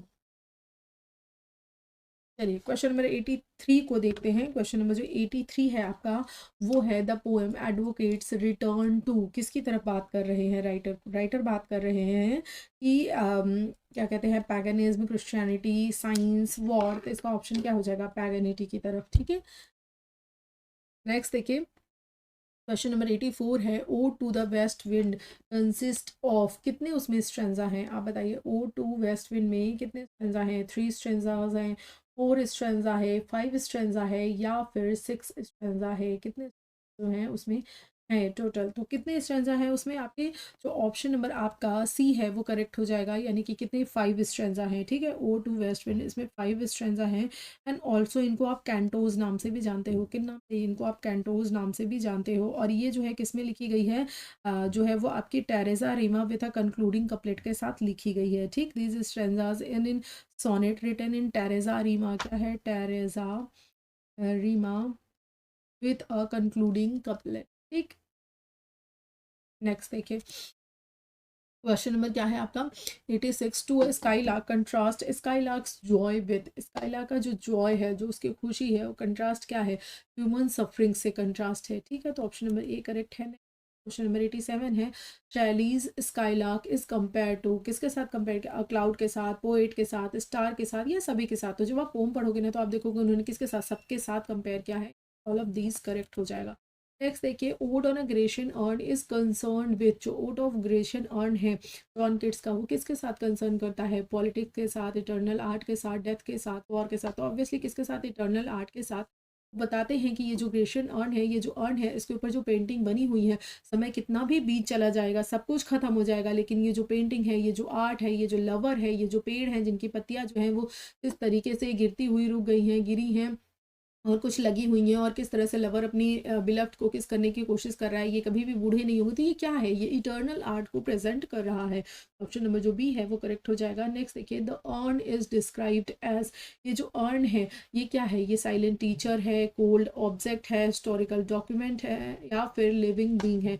ये जो आपका अर्न है ना, ये क्या है, साइलेंट टीचर है, ठीक है। क्या है, साइलेंट टीचर है। ये जो अर्न है ये एक तरह से देखिए आपको कितनी चीज़ों के बारे में बता रहा है कि उस समय की आर्ट कैसी है, उस समय की क्या चीज़ें हैं। आपसे कोल्ड ऑब्जेक्ट तो बिल्कुल भी नहीं बोल सकते हो, ठीक है। ये साइलेंट टीचर के तरीके से है, teach us out of thought as doth eternity, ठीक। और यहाँ पर इसको क्या कहते हैं, sylvan historian and a silent form, दोनों के बारे में बात की गई है। यहाँ पर अर्न को उन्होंने साइलेंट सॉरी साल्वियन हिस्टोरियन भी बोला है, ठीक। तो ये चीज़ भी आप ध्यान रखेंगे, ठीक। नेक्स्ट देखिए, la Bela dam sans merci we deals with, किसके साथ बात की जा रही है, तो हीरोइज्म है, नेशनलिज्म है, रिलीजन है, या सुपर नेचुरल सेडक्शन है। तो सुपर नेचुरल सेडक्शन है वो आपका राइट आंसर हो जाएगा। ऑप्शन नंबर ए करेक्ट है। नेक्स्ट देखिए, the night is left in, अब ये किस नाइट की बात हो रही है, वो जो ला बेला डैम सेंस मर्सी का जो नाइट है उसके बारे में बात हो रही है, उसी पोएम के बारे में है। तो विक्टोरियस है, एनलाइटेड है, बहुत ज़्यादा खुश है, या फिर लोनली एंड हेल्पलेस है, या जॉयफुल है। तो ऑब्वियसली क्या है, वो किस तरह सपने में क्या चीज़ें देखता है, उसको एक लड़की मिलती है, घोड़े पे बैठा कर ले जाती है, वहाँ पर उसको किस करती है, उसके बाद वो बैठते हैं साथ में। उसके बाद आप देखिए लास्ट में जब उसकी आंखें खुलती है तो उसके आसपास क्या है, बहुत सारे इस तरह से मृत्युशैया जैसे बेहोश पड़े हुए क्या है, बहुत सारे वहाँ पर वीर पड़े हुए हैं। तो वो बिल्कुल कैसा है, उसका चेहरा कैसा है, बिल्कुल पेल है, और वो कैसा है, बिल्कुल क्या कहते हैं, लोनली एंड हेल्पलेस है। तो ऑप्शन नंबर सी क्या है, करेक्ट है। नेक्स्ट देखिए, जो यूलिसीज है वो क्या रिजेक्ट करता है, ऑब्वियसली वो जो डोमेस्टिक लाइफ है उसको रिप्रेजेंट करता है। वो बोलता है मुझे राजा की तरह रहना, लोगों के ऊपर, इन गंवार लोगों के ऊपर शासन करना बिल्कुल भी पसंद नहीं है। मेरी जो लाइफ है वो कैसी एडवेंचरस होनी चाहिए। तो मुझे जो एडवेंचर है तो वो फिर से जाता है, बोलता है I was ever a fighter so one fight more. तो वो क्या करता है, ऑप्शन नंबर जो सी है वो क्या हो जाएगा, करेक्ट हो जाएगा डोमेस्टिक लाइफ। ठीक है, नेक्स्ट देखिए आपका क्वेश्चन नंबर 95 पे चलते हैं। Ulysses represent Victorian faith in science, progress, religion and empire. तो किस में दिखाता है, रिप्रेजेंट करता है? तो ऑप्शन जो बी है वो क्या है, प्रोग्रेस की तरफ दिखाता है, यानी प्रोग्रेस सही है। अब देखिए रॉबर्ट ब्राउनिंग का है my last duchess reveals duke's nature through. ये जो माई लास्ट डचेस में ये जो ड्यूक का नेचर है कि ड्यूक कैसा है, कितना ज़्यादा पॉजिटिव है अपनी वाइफ को लेके, कि उसने अपनी वाइफ को कैसे मरवा दिया है, ये चीज़ कैसे पता चलता है? ये चीज़ ना ही उसमें एक्शन है, ना नरेशन है, ना डायलॉग है, वहाँ पर मोनोलॉग है, क्योंकि ड्रामेटिक मोनोलॉग है। तो वो जो ड्यूक ऑफ फेरेरा है वो वहाँ पर आए हुए साइलेंट लिटरर को ये सारी चीज़ें बता रहा है, उसके माध्यम से हमें उसके नेचर के बारे में, उसके इनर कॉन्फ्लिक्ट, उसका जो इनर सेंस है उसके बारे में पता चलता है। तो ऑप्शन नंबर जो डी है वो करेक्ट हो जाएगा। नेक्स्ट देखिए क्वेश्चन नंबर 97 है the duke values his wife as. वो अपनी वाइफ को कैसे देखता है, पार्टनर की तरीके से, से आर्टिस्ट या क्वीन? तो ऑब्वियसली एक पोजीशन के तरीके से, एक अधिकार के तरीके से देखता है और उसकी ज़िंदगी नर्क बनाता है। नर्क क्या ख़त्म ही हो गई थी। डॉगर बीच बिगिंस विथ, किसके साथ स्टार्ट होता है? डार्कनेस, काम, सी, स्टॉर्म एंड वेदर। तो ऑब्वियसली आप देखो वो बोलता है ना द सी इज काम टुनाइट। ऑप्शन नंबर बी क्या है, बिल्कुल करेक्ट है, यानी कि बी काम सी। क्वेश्चन नंबर 99 है Arnold contrast the present with the, क्या हो जाएगा, medieval age, classical age, romantic age या फिर विक्टोरियन एज? आपके मैथ्यू अर्नोल्ड हैं, ये कंट्रास्ट कर रहे हैं विद द प्रेजेंट को किसके साथ कंट्रास्ट कर रहे हैं? तो जो आपका ऑप्शन नंबर ए करेक्ट है, यानी मेडिवल एज के साथ। ठीक, नेक्स्ट देखिए क्वेश्चन नंबर 100 की तरफ चलते हैं। अब क्वेश्चन नंबर 100 ना स्टार्ट हो गया आपका, एक सेकेंड रुकिएगा, जस्ट अ सेकेंड। तो आपका क्वेश्चन नंबर 102 है ना, यानी इसके बाद जो आपका स्टार्ट हो रहा है वो स्टार्ट हो रहा है आपका, जो बीच बीच में फ्रेजेस आते हैं ना उनसे स्टार्ट हो रहा है। ठीक है, तो ये क्वेश्चन बहुत ही इंटरेस्टिंग है, बहुत मज़ेदार है। तो देखिए जो सेकंड कमिंग में आया हुआ है, रो बीस्ट जो आया हुआ है, ये किसके लिए यूज़ किया गया है, किसको सिम्बलाइज कर रहा है? क्या क्रिश्चियंस को, एंटी क्रिश्चियंस को, नेचर को या फिर मैन को? ऑब्वियसली जो है वो एंटी क्रिश्चियंस को जो है वो सिम्बलाइज कर रहा है रफ बीस्ट, इसमें द सेकेंड। देखिए जो ऑडियन है उनका जो व्यू है, व्यूज़ पोइट्री एज, वो कैसे देखते हैं? क्या पावरफुल वेपन की तरीके से देखते हैं, या फिर पॉलिटिकल टूल की तरीके से, या सर्वाइविंग बियॉन्ड पोइट्स? वो देखते हैं सर्वाइविंग बियॉन्ड पोइट्स की, कि ये पोइट चले जाएंगे, मर जाएंगे, उसके बाद भी जो पोइट्री है क्या वो बनी रहेगी। नेक्स्ट देखिए टेड ह्यूज का जो को एलाइट्स है प्रेजेंस नेचर एज, वो नेचर को कैसा दिखाता है? बिल्कुल वायलेंट दिखाता है, कि जो नेचर है वो कैसा है, बिल्कुल भी शांत नहीं है, उसमें कैसी कैसी खराब खराब सी चीज़ें क्या दिखाई देती हैं, कभी जूता, कभी डस्टबिन, कभी फटा हुआ कोट, इस तरीके से चीज़ें दिखाई दे रही हैं। जो फिलिप लार्किन है उनका जो वॉन्ट्स है वो रिप्रेजेंट कर रहा है डिज़ायर ऑफ क्या, किस चीज़ का डिज़ायर? फेम का, लव का, रिलीजन का या ऑब्लिवियन का? तो obviously option number C correct है, यानी ऑब्लिवियन का डिज़ायर रिप्रेजेंट कर रहा है। क्वेश्चन नंबर 109 है O captain my captain uses extended. क्या क्या दिखाता है ओ कैप्टन माई कैप्टन में? मेटाफर है, तो ऑब्वियसली यहाँ पर क्या है, एक्सटेंडेड जो मेटाफर है उनका यूज़ हुआ है, यानी कि ऑप्शन नंबर जो ए है वो क्या हो जाएगा, आपका करेक्ट हो जाएगा। फोन गिर गया।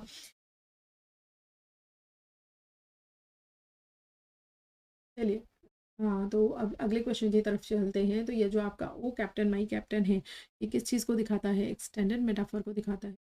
चलते हैं नेक्स्ट की तरह। Stopping by foots stressed conflict between, उसमें क्या दिखाया गया है, किस चीज़ का कॉन्फ्लिक्ट है? आप बताओ, यहाँ पर स्लीप या डेथ का है, या फिर ब्यूटी एंड ड्यूटी का है, या नेचर एंड मैन का है, या टाइम स्पेस का है? किसका है? ब्यूटी एंड ड्यूटी का है, कि सुंदरता है किस तरीके से, नेचर है, लेकिन आपको क्या है, हमेशा अपनी ड्यूटी याद आती रहती है। आप जब भी घूमने जाते हो, कहीं भी जाते हो, कहीं भी इंजॉय करते हो, आपको पीछे कहीं ना कहीं ये याद रहता है कि हाँ मैंने ये काम करना है, मेरा ये काम छूट रहा है, मेरी ये रिस्पॉन्सिबिलिटी है। वो चीज़ें आपको क्या है, ये कंट्रास्ट वहाँ पर दिखाया गया है। लीव दिस चैंटिंग क्रिटिसाइज करता है, मैंने पहले ही बताया था ये किस चीज़ को क्रिटिसाइज करता है, आपके प्रेयर को, रिचुअल्स को, डिवोशन को एंड फेथ को। तो ऑब्वियसली जो फेथ है, जो प्रेयर है, या फिर जो आपका डिवोशन है उसको नहीं, रिचुअलिज्म जो है, यानी कि बस जिसे आप कहते हैं कर्म कांड, उसको क्या कर रहा है, क्रिटिसाइज कर रहा है। नेक्स्ट देखिए the tone of the poem an introduction is, an introduction by Kamala Das. Kamala Das Madhavi Kutty, Kamala दास के क्या कहते हैं उससे जैसे वो पोइट्री लिखती थी, उनके पोम का टोन क्या था? तो कॉन्फेशनल था। क्या था? कॉन्फेशनल था। ऑप्शन नंबर जो बी है वो करेक्ट हो जाएगा। देखिए ए के रामानुजम जो ऑर्बिचरी है वो क्या करती है, किस चीज़ को हाईलाइट कर रही है? क्या ग्रीफ को, दुख को? शोक संदेश है तो दुख आप समझेंगे, या फिर सोशल जो हिपोक्रेसी है, नॉस्टैल्जिया है, या हीरोइज्म है? तो वो सोशल हिपोक्रेसी को क्या कर रहे हैं, रिप्रेजेंट कर रहे हैं ए के रामानुजम। पोइट्री के माध्यम से। तो रामानुजम की स्टाइल है वो कैसी है, रोमांटिसिज्म तो नहीं है, एपिक ग्रैंडियर भी नहीं है, सेंटिमेंटल भी नहीं है, तो आयरनी एंड अंडरस्टेटमेंट क्या है इनकी, जो स्टाइल है वो है, तो ऑप्शन नंबर बी है। अब देखिए मैं पोइट्स की जो कुछ स्टाइल है या जो पोम की जो थीम है उसके ऊपर आपको क्वेश्चंस दे रही हूँ, ठीक है। अब देखिए यहाँ पे जो फार फ्रॉम अफ्रीका है, ये क्या कॉन्फ्लिक्ट एक्सप्रेस कर रहा है, किसके किसके बीच, क्या लव हेट के बीच, पास्ट फ्यूचर के बीच, लॉयल्टी एंड आइडेंटिटी, तो ऑब्वियसली लॉयल्टी एंड आइडेंटिटी के ऊपर क्या कर रहा है, कॉन्फ्लिक्ट जो है वो आपको दिखा रहा है। जो टैरक वॉलकॉट है, राइट्स फ्रॉम पर्सपेक्टिव ऑफ, किस पर्सपेक्टिव से लिख रहे हैं, कोलोनाइजर्स के पर्सपेक्टिव से, या फिर न्यूट्रल ऑब्जर्वर के, या डिवाइडेड सेल्फ, किस चीज़ से, डिवाइडेड सेल्फ से लिख रहे हैं, कि मैं कहाँ से हूँ वो चीज़ के बारे में बात कर रहे हैं, किधर बिलोंग कर रहा हूँ। आगे देखिए जो आपका 121 क्वेश्चन है, the mock epic tradition in English poetry is best represented by, किसके द्वारा रिप्रेजेंट किया गया है, मॉक एपिक्स के लिए कौन फेमस है, तो अलेक्जेंडर पोप है, ना ही मिल्टन है, ना ही ड्राइडन है, ना ही ग्रे है, तो कौन है, option number B Alexander Pope जो है वो अपने मॉक एपिक्स के लिए काफ़ी ज़्यादा famous. Next, metaphysical poetry is chiefly associated with, किसके साथ है, जॉन मिल्टन के साथ, जॉन डन, अलेक्जेंडर पोप, या विलियम ब्लैक, तो किसके साथ, जॉन डन के साथ एसोसिएटेड है, ठीक है। नेक्स्ट देखिए, वर्सिपर ऑफ नेचर, ये एज अ मोरल गाइड की जो worshipper of nature as a moral guide, ये किसने कहा है, किसका सेंट्रल स्टेटमेंट या किसका सेंट्रल थॉट आप कह सकते हैं, कीट्स, वर्ड्सवर्थ, शैली या बैरन, तो ऑब्वियसली किसका है, वर्ड्सवर्थ जी का है, ऑप्शन नंबर जो बी है वो करेक्ट। काफ़ी तेज़ी के साथ चल रहे हैं ताकि जो आपका क्वेश्चन है वो कम समय में ज़्यादा से ज़्यादा क्वेश्चंस को कराया जा सके। तो विक्टोरिया अभी मैं आपको, but I am not promising, मैं प्रॉमिस नहीं कर रही हूँ, मैं जस्ट एक कोशिश कर रही हूँ, अगर हो गया तो कर दूंगी, क्योंकि आप लोगों की डिमांड है, आपकी डिमांड पे मैं तैयार कर रही हूँ, जितने भी, पूरे नहीं लेकिन जितने भी लिटरेरी टर्म्स हैं या जो फॉर्म्स ऑफ क्या कहते हैं लिटरेचर हैं, forms of literature, literary terms, और जो आपके मूवमेंट हैं जो आपके एलटी ग्रेड में प्रिस्क्राइब्ड हैं बाय नेम, उनको जो है मैं सोच रही हूँ एक वीडियो में उनको आपको पढ़ा दूँ, चाहे मुझे 3 घंटे लगे, चाहे 4 घंटे, चाहे 5 घंटे, चाहे 2 घंटे, जितने भी घंटे लगे। मैं सोच रही हूँ जो आपका सेक्शन ए है, जो सेक्शन ए है ना आपके सिलेबस में, उसको कंप्लीट कराने की सोच रही हूँ। तो आप लोग चाहते भी हैं, बट यार मैं प्रॉमिस नहीं कर रही हूँ क्योंकि ये लेंथी पार्ट है, अगर मैं स्लाइड्स बना पाई तो डेफिनेटली आपको कल तक कराने की कोशिश करूँगी, अदरवाइज देखते हैं। क्वेश्चन नंबर 125 है, बाकी आप लोग बताइएगा आप लोग क्या चाहते हैं, नीचे कमेंट करके मुझे ज़रूर बताइएगा क्या आप चाहते हैं कि मैं ए वाले पार्ट को कराऊं, जितने ज़्यादा से ज़्यादा कमेंट होंगे, अगर आपके कमेंट्स जो है मैं 10 रखूं, ठीक है, 10 या 5-6 रखती हूँ, चलो 5-6, क्योंकि कल तक पता नहीं वीडियो कितने लोगों के सामने जाएगी, तो अगर 5-6 लोगों ने भी कमेंट कर दिया कि यस ये वाला पार्ट को करा दीजिए, तो मैं पूरी कोशिश करूँगी इस वाले पार्ट को कराने की, लेकिन वो टोटली डिपेंड करता है आपके कमेंट्स के ऊपर, ठीक है। नेक्स्ट देखिए, Victorian crisis of faith is best reflected in, इसमें दिखाया गया, अब इस तरह की चीज़ें, अब थीम बेस्ड चीज़ें आ गई कि कौन सी पोएम में किस थीम को दिखाया गया है, किस चीज़ को प्रेजेंट किया गया है, उस तरह के क्वेश्चंस हैं। तो यूलिसीज में, डॉवर बीच में, ब्रेक ब्रेक ब्रेक में, या फिर इन मेमोरियम में, जो विक्टोरियन क्राइसिस ऑफ फेथ है वो किस में दिखाया गया है, तो जो आपका ऑप्शन नंबर बी है वो करेक्ट है, यानी डॉवर बीच में दिखाया गया। ठीक है, नेक्स्ट देखिए, fragmentation and disillusionment are dominant feature of, किस किस तरह की पोइट्री का डोमिनेंट फीचर है ये, रोमांटिक पोइट्री का, विक्टोरियन पोइट्री का, मेटाफिजिकल या मॉडर्न, तो आप बताइए क्या रोमांटिक और मेटाफिजिकल पोइट्री हो सकती है, नहीं, तो ऑब्वियसली कौन सी होगी आपकी, विक्टोरियन और मॉडर्न में से आपको चूज करना था, तो क्या है, मॉडर्न पोइट्री आपका आ जाएगा। फ्रेगमेंटेशन एंड डिसइल्यूजनमेंट जो है वो आपकी मॉडर्न पोइट्री के अंतर्गत देखने के लिए मिलता है, उसकी क्वालिटी है। नेक्स्ट देखिए, symbolic and prophetic imagery is most prominent in, किसमें दिखाई देता है, किसकी पोइट्री में ये जो मेन कैरेक्टरिस्टिक है, मेन जो फीचर है, ये किसकी पोइट्री का है, सिंबॉलिक एंड प्रोफेटिक इमेजरी, और भी बहुत का हो सकता है, लेकिन हमें इन 4 में से, इन 4 में से चूज करना है। तो एलियट की पोइट्री में दिखता है, किसने ज़्यादा यूज़ किया है सिंबल्स और इस तरह की इमेजरीज को, ईट्स की पोइट्री में, ऑडेन की पोइट्री में, या फिर फिलिप लार्किन की पोइट्री में, तो जो W.B. ईट्स हैं उनके जो वर्क हैं उसमें किसके उन्होंने सिंबलिक एंड प्रॉफिटिक जो इमेजरी है उसका उन्होंने यूज़ किया है। नेक्स्ट देखिए, जो कॉन्फेक्शनल टोन है उसके लिए तो ऑब्वियसली कौन फेमस है, आपकी कमला दास ही फेमस है, इसमें तो सोचने वाली बात ही नहीं है, option number A correct. Next देखिए, इंडियन अर्बन सेंसिबिलिटी जो है इस बेस्ट रिप्रेजेंटेड बाई, किसके द्वारा दिखाई गई है, तो ना ही टैगोर है, ना रामानुजम है, ना वॉलकॉट है, तो कौन, नज़ीम एज़ेकिल के द्वारा इंडियन लाइफ को बहुत अच्छे से सोसाइटी को रिप्रेजेंट किया गया है। Free verse as a poetic form is pioneered by, कौन फ्री वर्स को वो करता है, तो रॉबर्ट ब्राउनिंग है, वॉल्ट विटमैन है, टी.एस. इलियट है, या फिर टेड ह्यूज है। तो जो आपका ऑप्शन नंबर बी है वो करेक्ट हो जाएगा, यानी कि वॉल्ट विटमैन जो है वो इसके लिए फेमस है। नेक्स्ट देखिए, फेमस इन द सेंस, इधर इतने राइटर से बात कर रही हूँ, ध्यान रखिएगा इस चीज़ को, ठीक, जो आपके सिलेबस में है या जो ऑप्शंस में गिवन है। उसके बाद देखिए क्वेश्चन नंबर 132 है, epic poetry written in blank verse is best exemplified by, किसके द्वारा एपिक जो पोइट्री है ब्लैंक वर्स में लिखी गई है, तो कौन सा है इसमें से, कौन सी लिखी गई है, क्या ये जो है आपका ब्लैंक वर्स में लिखा है, या कौन सा इस तरीके से लिखा हुआ है एपिक पोइट्री। एपिक भी ध्यान रखिएगा, ठीक, सिर्फ ब्लैंक वर्स को मत पकड़िएगा, एपिक पोइट्री की भी बात हो रही है। तो ये क्या है, ये तो आपका मॉक एपिक है, और ये तो है नहीं, तो ऑप्शन नंबर जो बी है वो करेक्ट हो जाएगा, यानी कि पैराडाइज लॉस्ट। नेक्स्ट देखिए, which of the following poets is best known for writing oats, oats के लिए कौन ज़्यादा, इन सब में से कौन ज़्यादा फेमस है, तो ऑब्वियसली जो है वो आपके कौन है, जॉन कीट्स जी फेमस है अपने ओट्स के लिए। नेक्स्ट देखिए, which of the following poem is an elegy, इसमें से एलिजी कौन है, क्या वेस्ट विंड एलिजी है, ट्वाइस स्काईलार्क, या फिर यूलिसिस, नहीं, ओ कैप्टन माई कैप्टन क्या है, एक एलिजी पोम है, ठीक है, ऑप्शन नंबर बी करेक्ट है। नेक्स्ट देखिए, जो मिथिकल मेथड है ये किससे एसोसिएटेड है, ईट से, इलियट से, ऑर्डन से, या फिर ह्यूज से, जो मिथिकल मेथड है उसके लिए कौन फेमस है, टी.एस. इलियट, ठीक है।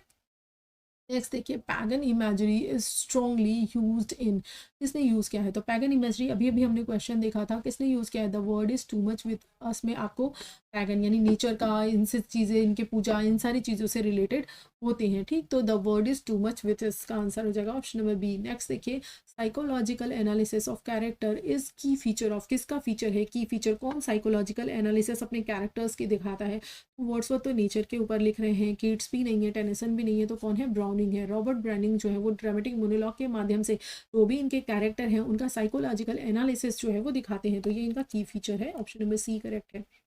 नेक्स्ट देखिए, क्वेश्चन नंबर 138 है, colonial conflict and divided identity are central to, किससे है, ऑब्वियसली ना ही टैगोर है ना इजिकल है, ये तो इंडियंस के लिए, ह्यूज भी नहीं है, तो ऑप्शन नंबर जो आपका क्या हो जाएगा, बी, यानी टैग वॉलकॉट जो है ये इन चीज़ों के लिए फेमस है, colonial conflict and divided identity इनका सेंटर जो है वो थीम रहा है। नेक्स्ट देखिए, assertion of female identity is the main concern of, कौन है, तो ऑब्वियसली कौन है, आपके कमला दास है, ऑप्शन नंबर जो सी है करेक्ट हो जाए। नेक्स्ट देखिए, आयरनी एंड अंडरस्टेटमेंट के लिए कौन फेमस है, mark is the style of, अभी थोड़ी देर पहले मैंने बताया था अंडरस्टेटमेंट के लिए, तो आयरनी एंड अंडरस्टेटमेंट के लिए कौन आपके हैं, जिनका कि आप क्या पढ़ते हैं, और हाँ जी, ऑबिचरी, यानी कि ऑप्शन नंबर जो बी है वो करेक्ट है, ए के रामानुजन ने। नेक्स्ट देखिए, nature represented as a teacher and guide, इसमें नेचर को as a teacher and guide present किया गया है, तो क्या हो जाएगा आपका जो ऑप्शन नंबर ए है वो करेक्ट हो जाएगा, यानी विलियम वर्ड्सवर्थ का टिंटर्न एबे। नेचर को as a brutal violent force की तरीके से किस में दिखाया गया है, किस पोइट्री में किसने दिखाया है नेचर को, तो टेड ह्यूज ने दिखाया है ना क्रो एलाइट्स में, ठीक है, और नेचर को गाइड की तरीके से किस में दिखाया गया है, वर्ड्सवर्थ के टिंटर्न एबे में जो है वो गाइड, नेचर को गाइड प्रिजर्वर की तरीके से, गाइड की तरीके से दिखाया गया है, ठीक, और क्रू एलाइट्स जो है उसमें टेड ह्यूज ने नेचर को ब्रूटल वायलेंट फोर्स बताया है, बस सी करेक्ट है। नेक्स्ट देखिए, sea imagery expresses expressing continuity and grief, यानी ये जो सी इमेजरी यूज़ की गई है ये कॉन्टीन्यूटी एंड ग्रीफ को रिप्रेजेंट करती है किस पोम में, तो आप बताइए किसमें आपको दिखाई दिया गया है, दिखाई दिया है, ठीक है, तो समुद्र वगैरह, तो आप देखो ये जो हो जाएगा वो आपका Dover beach and break break break हो जाएगा, ऑप्शन मुझे ए है वो क्या हो जाएगा, करेक्ट हो जाएगा। नेक्स्ट देखिए, conflict between faith and doubt, जो फेथ एंड डाउट के बीच जो संघर्ष है, जो कॉन्फ्लिक्ट है वो किसने दिखाया है, एर्नॉल्ड ने, मिल्टन ने, शैली ने, कीट्स ने, पोप ने, ग्रे ने, या फिर डन या ब्राउनिंग ने, तो फेथ और उसकी बात कौन कर रहा है, डाउट की बात, तो फेथ और डाउट की बात एर्नॉल्ड और मिल्टन कर रहे हैं, यानी ये क्या हो जाएगा। अब ड्यूटी एंड डिज़ायर के बीच कॉन्फ्लिक्ट किसने दिखाया है, तो किसने दिखाया है, Ulysses and stopping by woods में ड्यूटी एंड डिज़ायर के बारे में बात की जा रही है कि क्या ड्यूटी है और क्या डिज़ायर्स हैं, ठीक है, तो ऑप्शन में जो ए है वो करेक्ट हो जाएगा। नेक्स्ट देखिए, relationship between art and life का जो रिलेशनशिप है वो किस में एक्सप्लोर किया गया है, ओड ऑन अग्रेशन और में, ला बेला डैमसन्स मोसी में, यूलिसीज में, या फिर डॉवर बीच में, किस में दिखाया गया है, तो ऑप्शन में जो ए है वो आपका करेक्ट हो जाएगा, ओड ऑन अग्रेशन। और अब images of chaos and collapse वो किस में दिखाया गया है, इमेज ऑफ क्योस किस में है, आप इसी से पकड़ सकते हैं, ठीक, अगर कोलैप्स पे ना भी जाए तो इमेज ऑफ क्योस जो है वो किस में दिखाया गया, तो जो आपका ऑप्शन नंबर ये बन रहा है वो करेक्ट है, यानी the waste land and the second coming. Next देखिए, जो स्पिरिचुअल मिस्टिसिज्म एंड डिवोशन है, सेंट्रल किसने इसके बारे में बात की है? टैगोर ने गीतांजलि में, या फिर इलियट की पोएट्री में, या ह्यूज, या लार्किन? तो अगर स्पिरिचुअल मिस्टिसिज्म के बारे में बात करें तो टैगोर की जो गीतांजलि है उसमें ये सारी चीज़ें क्या हैं आपको दिखती हैं। सटायर ऑफ एरिस्टोक्रेटिक सोसाइटी पे कौन फोकस कर रहा है? The rape of the lock में फोकस किया गया है, ठीक, एरिस्टोक्रेटिक सोसाइटी के ऊपर। Intellectual and argumentative tone, argumentative love poetry is typically of किसकी है? इंटेलेक्चुअल एंड आर्ग्यूमेंटेटिव किसकी है? विलियम शेक्सपियर की है, जॉन डन की है, कीट्स की है, शेली की है? तो किसकी है? जॉन डन की है। आपने इनकी कैनोनाइजेशन देखी है ना? तो 152 है, equality in death is comprised in, emphasized in, बताइए जल्दी बताइए। Equality in death is emphasized in Elegy written in Country Churcha, Dover Witch, Witches, या फिर यूलिसेस। Equality in death ऑब्वियसली कहाँ पर इक्वल दिखाया गया डेथ को?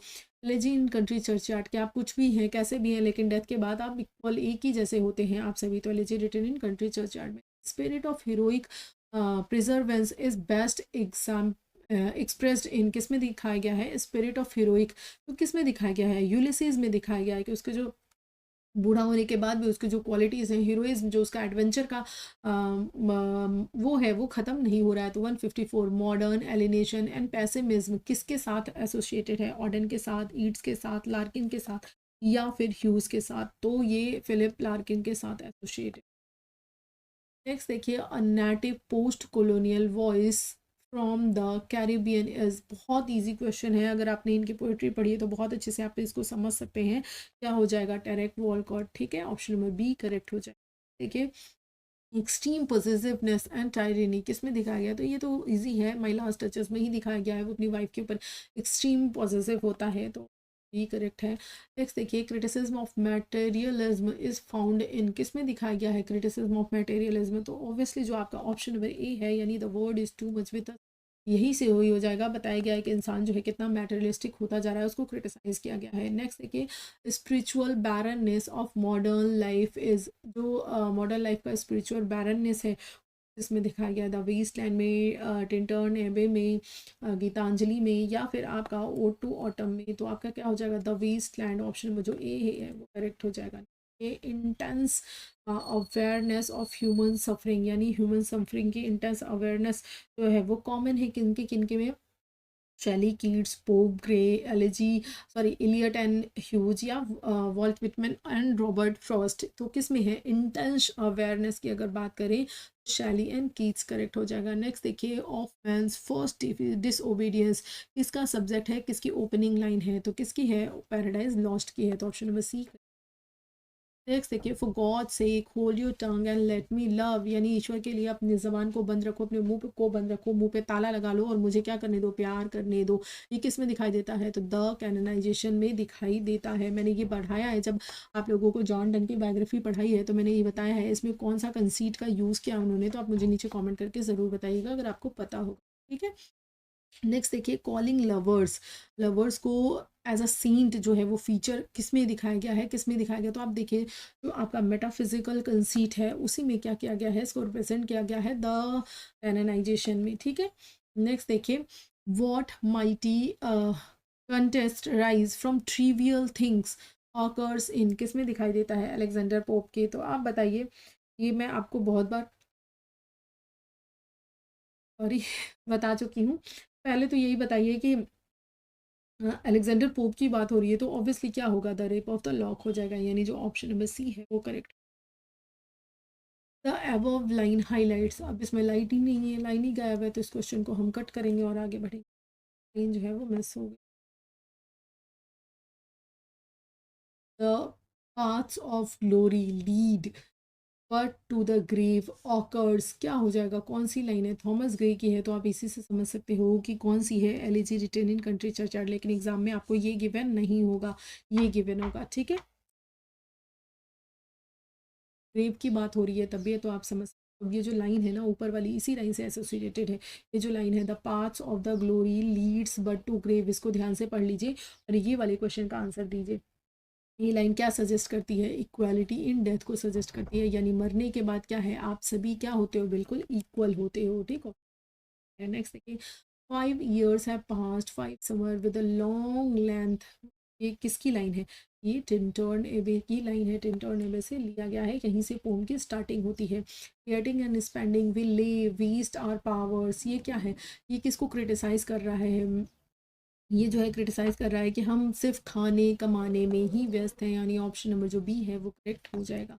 नेक्स्ट देखिए, if winter comes can spring be far behind, और इन किस में दिखाई देता है? बहुत ही फेमस लाइन है, बहुत ही फेमस लाइन है, और कितना ज़्यादा उम्मीदों के साथ ये लाइन है। क्या है ये लाइन? जो है वो आपकी O2 वेस्ट विंड में दिखाई देती है कि अगर विंटर आया है तो क्या स्प्रिंग उससे दूर रह सकती है? यानी ज़िंदगी में अगर दुख है तो क्या सुख से आप दूर हैं? नहीं, दुख की भी घड़ी खटेगी, पर एक न एक दिन आपके सुख सुख भी जो है वो आपके पास आएगा ही। अब ये जो लाइन थी जो आपने पढ़ी थी ना, ये लाइन पीछे, यही कि if winter comes can spring be far behind, ये जो लाइन है, ये लाइन जो है क्या सजेस्ट कर रही है? ये होप एंड रीजेनरेशन को सजेस्ट कर रही है। ठीक है, तो ऑप्शन नंबर बी करेक्ट हो जाएगा। Beauty is truth and truth beauty is from, कहाँ से ली गई है? जॉन कीट्स, ये जॉन कीट्स के ओड ऑन ए क्रिएशन ली गई है, तो ऑप्शन नंबर जो सी है वो करेक्ट हो जाएगा। ठीक है, नेक्स्ट देखिए, alone and palely loitering appears in, कहाँ पर दिखाई देता है? तो कौन हो गया है? अब बताइए, इससे आप पकड़ सकते हो और इससे अलोन कौन है? अकेला। ऑप्शन नंबर जो आपका क्या हो जाएगा? बी, यानी ला बेला डैम सेंस मर्सी में वो जो सैनिक है कैसा बिल्कुल पड़ा रहता है, पेल अलोन, तो ये क्या है? उसी को रिप्रेजेंट कर रहा है, वहीं से अपेयर है। ब्रेक ब्रेक ब्रेक जो है on a cold grey stone, O sea सो कर रहा है, किस चीज़ को दिखाई दे रहा है? ये ग्रीफ को, एंगर को, जॉय को, या फिर होप को। तो इसके बारे में हमने अगर पढ़ लिया है ब्रेक ब्रेक ब्रेक के बारे में, तो ये क्वेश्चन तो ऑब्वियसली बहुत ही इजी हो जाता है, यानी ये उनके दोस्त के जाने के दुख को रिप्रेजेंट कर रहा है। ठीक है, क्वेश्चन नंबर 174 है, to strive to seek to find and not to yield is from, कहाँ से ये लाइन ली गई है? लाइन से भी आपके एग्जाम में क्वेश्चन आएगा। ठीक, तो इस तरह के क्वेश्चन भी इंपॉर्टेंट, कहाँ से ली गई है? ये जो लाइंस है ये ना ही इन मेमोरियम की हैं, इनकी इनकी किसी की नहीं है, ये किसकी लाइन है? यूलिसीज की लाइन है। ऑप्शन नंबर बी करेक्ट है। नेक्स्ट देखिए, that's my last touches painted on wall, obviously ये किसकी लाइन्स है? ड्यूक ऑफ फेरारा की, यानी कि my last duchess, option number C correct हो जाएगा। The sea of faith was once too at the full, यानी क्या है? ये जो सी ऑफ फेथ है ये कभी बहुत भरा हुआ था, कभी इंसान को विश्वास था, चीज़ें ठीक थी, लेकिन अभी क्या है? इंसान बहुत ज़्यादा नेचर से दूर चला गया है। तो ये किसके बारे में बात की जा रही है? ये ड्रॉपर बीच में इन चीज़ों के बारे में बात की रही है। तो things fall apart and centre can not hold, ये लाइन कहाँ पर आती है? ये लाइन जो आपकी आती है द सेकंड कमिंग में आती है, यानी जो फाल्कन है वो फाल्कनर से कितनी ज़्यादा दूर चला जा रहा है, वो सारी चीज़ें यहाँ पर दिखाई गई हैं। ये आपको गिवन नहीं होगा एग्जाम, राइट? देखिए, अप्रैल इज़ द क्रूएलेस्ट मंथ, ये किस में दिखाया गया है? आपका ओपनिंग लाइन है किसकी? बहुत ईजी है, तो फटाफट से बताइए, फटाक से खत्म करते हैं इसको। तो ये द वेस्टलैंड की लाइन है, यानी ऑप्शन नंबर जो बी है वो करेक्ट। नेक्स्ट देखिए, the words of a dead man are modified in the gut of the living is from, कहाँ से ली गई है ये बताइए? यहाँ से ऑप्शंस देख लीजिए, गई बोलते बोलते इतनी देर से लगा। ऑप्शन नंबर जो बी है वो क्या हो जाएगा? करेक्ट हो जाएगा, यानी in memory of sorry, beyond all this the wish to be alone, क्या है? किसकी बात हो रही है? ये वॉन्ट्स की बात है, ये वॉन्ट्स की लाइन है। बियॉन्ड ऑल दिस, इन सारी चीज़ों से परे मैं क्या है? अकेले होने की क्या करता हूँ? इच्छा करता हूँ, विश। ठीक है, ऑप्शन नंबर जो आपका क्या है? बी है वो करेक्ट हो। Question number 181, O captain my captain our fearful trip is done is from, ठीक, ये कहाँ की किसकी लाइन है? तो ऑप्शन नंबर इसकी भी नहीं है, इसकी भी नहीं है, इसकी भी नहीं है, तो इसकी है ओ कैप्टन, ये है। ठीक है, सारे अब्राहम लिंकन मरे हुए वोट में पड़े हुए हैं। नेक्स्ट देखिए, success is counted sweetest suggest कर रहा है क्या? वैल्यू ऑफ, किस चीज़ की वैल्यू को सजेस्ट कर रहा है? विनर की, किंग्स की, लूजर्स की एंड सोल्जर्स की। तो ऑब्वियसली अगर आपने ये पढ़ी है तो आप बिल्कुल जानते हैं कि ये जो लूजर्स हैं उनके वैल्यूज़ को रिप्रेजेंट कर रहा है। नेक्स्ट देखिए, one could do worse than be a swinger of virtuous is from, कहाँ से ली गई है, कहाँ पर विचेस की बात हुई है, इसी से आप कर सकते हो, तो विर्चुअस पोएम ही है। ऑप्शन नंबर जो बी है वो करेक्ट है। नेक्स्ट देखिए, and miles to go before I sleep, बहुत बेहतरीन, कहाँ से ली गई है आप बताइए। occur in birches, the road not taken, stopping by woods on a snowy evening, ये क्या दिखा रहा है, यानी मेरी बहुत जिम्मेदारी है, मुझे भी बहुत कुछ करना है, बहुत दूर जाना है इससे पहले कि मैं सो जाऊँ, मैं मर जाऊँ, यस मुझे भी बहुत, वो भी बहुत कुछ। जागिए, अपने कर्तव्य के प्रति जागृति ले आइए और करने के लिए जुट जाइए। वैकेंसीज बहुत सारी आ रही हैं, सिलेक्शन इस बार लेना ही लेना है, ठीक है। क्वेश्चन नंबर 184 का जो आंसर है वो सी हो जाएगा, words on evening, right. Next देखिए, speak 3 language, write in 2, dream in 1, कहाँ की लाइन है, बहुत बेहतरीन लाइन है, कहाँ की लाइन है, एन इंट्रोडक्शन बाई कमला दास, ठीक। उन्होंने बोला था कि मैं 3 लैंग्वेजेस में बोल सकती हूँ, 2 में लिख सकती हूँ और 1 में ड्रीम कर सकती हूँ, आप मुझे क्यों अपने ड्रीम लैंग्वेज में बोलने लिखने क्यों नहीं दे रहे हैं, ठीक। तो ये आपका क्वेश्चन नंबर सी है, बहुत ही बेहतरीन तरीके से पढ़ाया है इन सारी चीज़ों को मैंने। नेक्स्ट देखिए, द कैनन, हाँ right right right right, that is the question जिसके बारे में मैं बात कर रही थी। इस क्वेश्चन को मैंने ही पहले पढ़ा था, आप उठाकर चाहे देख भी सकते हैं, मेरा वीडियो अभी भी पड़ा होगा बट इस चैनल पे नहीं, तो मल्टी माइंड्स लर्निंग वाला चैनल है, उस पे मैंने पढ़ाया था। तो ये जो कैननाइजेशन है, इसमें जो स्टैम्प्ड फेस आपका आया हुआ है, जब आप पढ़ोगे वो स्टैम्प्ड फेस किस चीज़ को रिप्रेजेंट कर रहा है, वो एक कॉइन को रिप्रेजेंट कर रहा है विद अ इम्प्रेजेंट इमेज, यानी जो कॉइन होती है उसके ऊपर राजा रानी या उनके जो फीस है वो क्या होते हैं, छपे हुए होते हैं। तो वो कॉइन, ये जो स्टैम्प्ड फेस आया है ये किसके लिए आया है, ये एक कॉइन के लिए आया हुआ है, तो ऑप्शन नंबर जो सी है वो आपका करेक्ट हो जाएगा। इसी तरह के, ये जैसे स्टैम्प्ड फेस आया हुआ है ना कि ये किसको रिफर कर रहा है, इसी तरह के मैंने बहुत सारे क्वेश्चन लिए हुए हैं, ठीक है। नेक्स्ट देखिए, वी आर टैपर्स टू में ये जो टैपर्स आया हुआ है ये किसको रिप्रेजेंट कर रहा है, किसको रेफर कर रहा है, लैम्प को, कैंडल को, स्टार्स को, या फिर लवर्स के टीयर को, उनके आंसुओं को। तो ये जो टैपर्स आया हुआ है ना, ये आपका आया हुआ है कैंडल्स के, ये यानी ऑप्शन नंबर बी। तो ध्यान रखिएगा, इस तरह के क्वेश्चंस लास्ट टाइम आपके एग्जाम में यानी 2018 में आए हुए थे, स्टैम्प्ड फेस, तो इस बार भी किसी फ्रेज से उठाकर क्वेश्चन पूछ सकता है, तो इस तरह की तैयारी भी हमारे पास होनी चाहिए, ठीक है।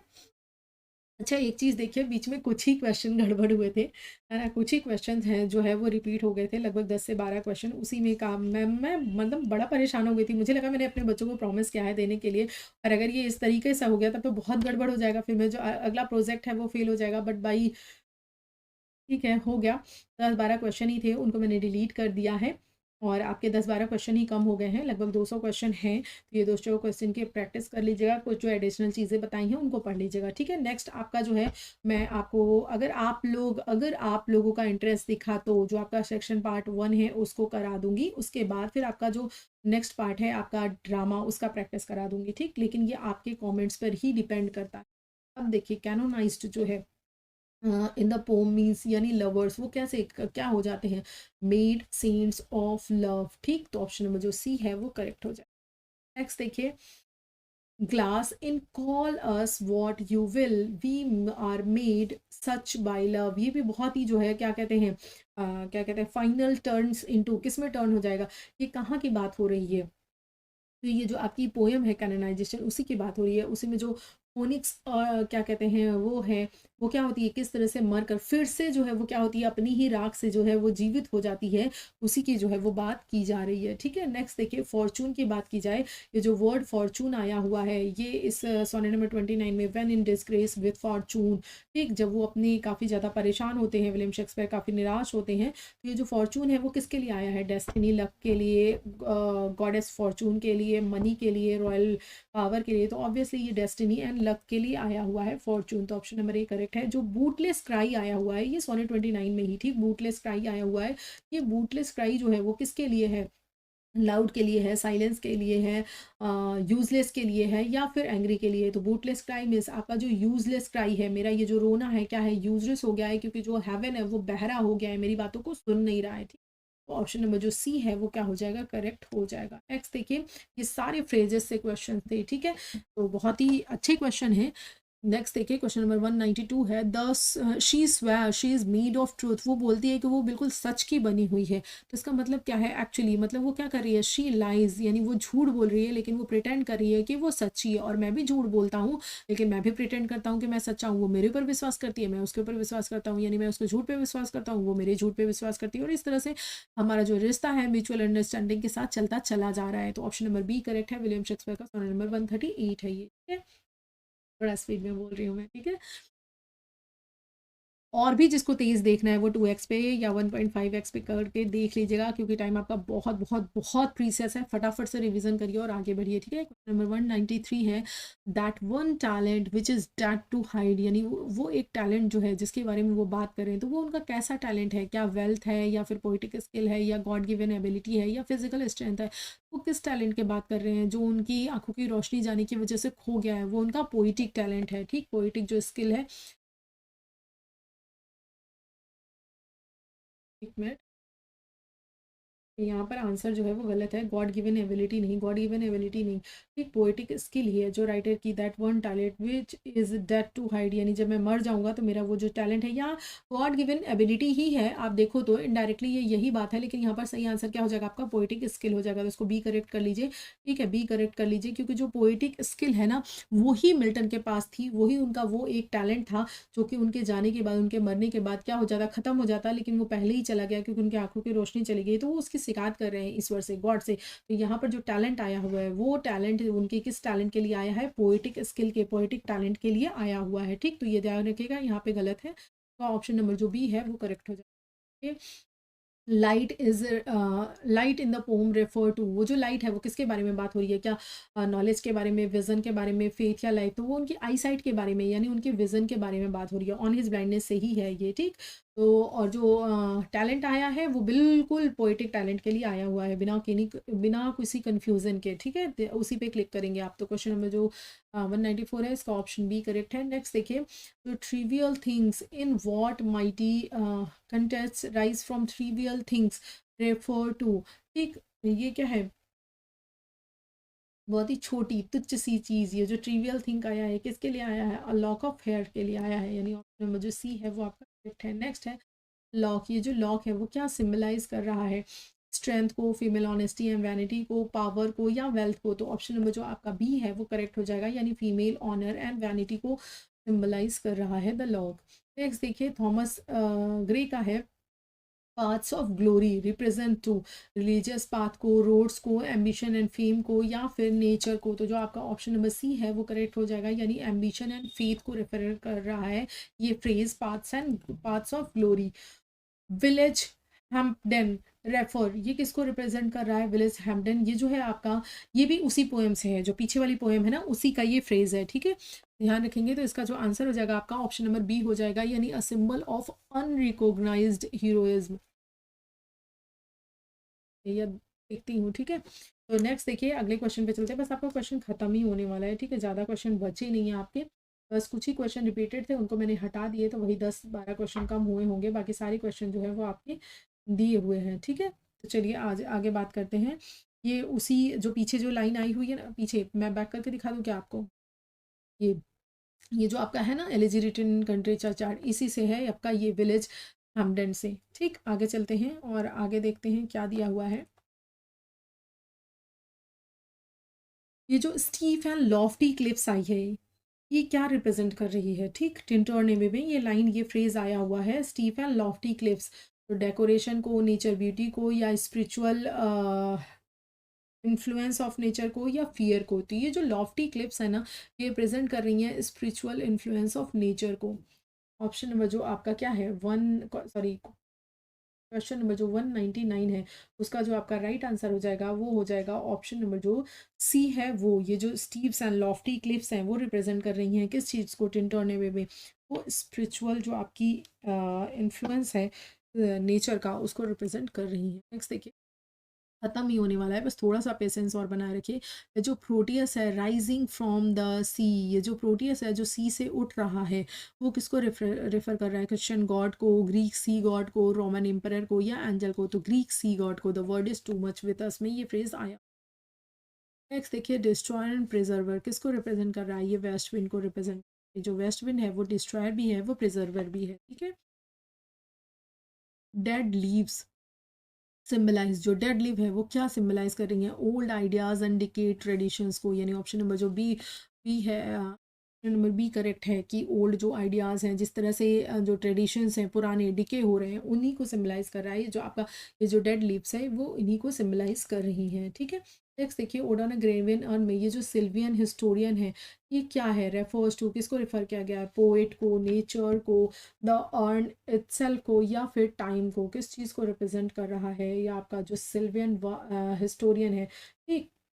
तो आइए, द ये अर्न इटसेल्फ, अर्न को ही क्या बोला गया है? सिल्वियन हिस्टोरियन बोला गया है। इसे ही एज अ टीचर भी दिखाया है, वो करेक्ट हो जाएगा। अनरेविस्ड ब्राइड ऑफ क्वाइटनेस, ये भी कौन है? ये किसको बोला है जॉन कीट्स ने? Unravished bride of quietness refers to ना ही वुमेन, ना ही नेचर, ना ही पोट्री, बल्कि उस अर्न को, जो ग्रेशियन अर्न है, उसे ही बोला है। नेक्स्ट देखिए, द फेरीज चाइल्ड, अब ये रेफर्स टू ला बिला डैम सेंस मर्सी में नाइट को, लेडी को, तो कौन है फेरीज चाइल्ड? कौन है? फेरी का बच्चा कौन है? ऑब्वियसली वही जो क्या कहते हैं, वो है लेडी है। उसके बारे में बात की जा रही थी कि वो क्या है, बिल्कुल इतनी सुंदर, इतनी गोरी, इतनी कोमल, ऐसी है जैसे लगता है वो खुद फेरी का बच्चा है, फेरी का चाइल्ड है, राजकुमारियों का बच्चा है। और उस लेडी को बोला गया है। नेक्स्ट देखिए, ये क्वेश्चन इंपॉर्टेंट है, अगर इस तरह के क्वेश्चन एग्जामिनर रिपीट करना चाहेगा तो आई होप इसी में से आपके। नेक्स्ट देखिए, जो आपका नेक्स्ट क्वेश्चन है, स्टिल हर्थ रेफर्स टू, ठीक। ये जो आपका है क्या है? Battle field, home life and domestic routine, old age, या फिर पैलेस? यूलिसीज से ये लाइंस ली गई हैं, तो बताइए किसकी है? ऑब्वियसली अगर बात की जाए तो इसका जो ऑप्शन नंबर बी है वो करेक्ट हो जाएगा। नेक्स्ट देखिए, the centre can not hold refer कर रहा है किस चीज़ को, कि फिर से वो चीज़ नहीं गेन? तो ऑप्शन नंबर ए है family, political centre, moral and social order. तो ऑब्वियसली जो आपका ऑप्शन नंबर सी है वही सही हो जाएगा। नेक्स्ट देखिए, जो रॉ बीस्ट है, ये जो द सेकंड कमिंग में मैंने पूरा अच्छे से आपको इमेज भी लगाकर बताई है जब पढ़ाया है, तो वो क्या है? क्राइस्ट, एंटी क्राइस्ट है, लॉयन है, वॉर है, किस चीज़ को सिंबलाइज कर रहा है? तो ये क्या है? एंटी क्राइस्ट है। उसका फीस देखिए कैसा है, उसकी बॉडी कैसी है, बिल्कुल अलग है, और उसका जो फीस है वो अलग है। वहाँ पर मैंने बताया है, ठीक, आप देखना, यहाँ पे लेंदी नहीं करूँगी। अनरियल सिटी सेलेट का रेफर्स टू किसके लिए है? किसके लिए है ये जो अनरियल सिटी आया हुआ है? तो ये आया है, जो आप टी एस एलियट का जो वेस्ट एंड है, काफ़ी बड़ा वर्क है ना। तो इसमें जो आपका ये फ्रेज़ आया है अनरियल सिटी, ये जो है किसके लिए आया हुआ है? ये आपका आया हुआ है लंदन के लिए, ठीक। ऑप्शन नंबर जो आपका बी है वो करेक्ट हो जाएगा। टॉपिंग वाई कोर्ट्स में ये जो स्लीप आई हुई है, ये किसके लिए आई हुई है? रेफर्स टू, ये आई हुई है डेथ के लिए, ठीक है।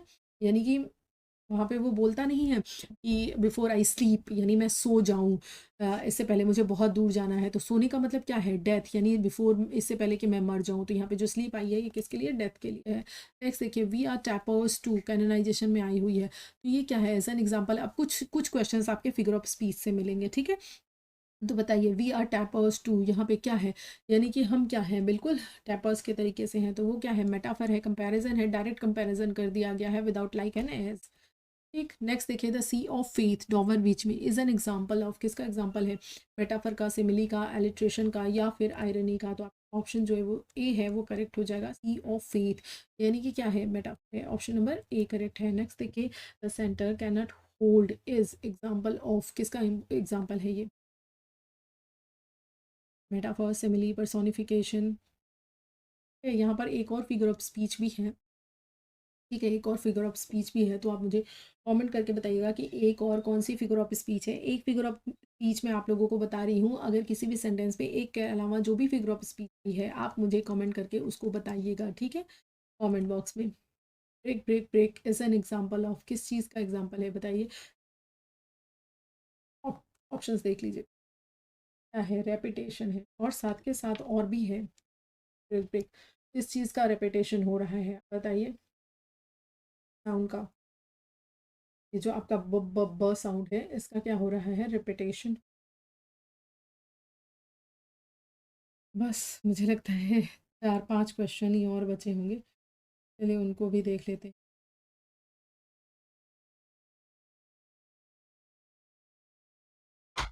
बी कॉन्सोनेंट साउंड रिपीट हो, ठीक है, तो इन दोनों में से एक ही देगा, दोनों नहीं देगा, दोनों नहीं देगा, एक ही देगा।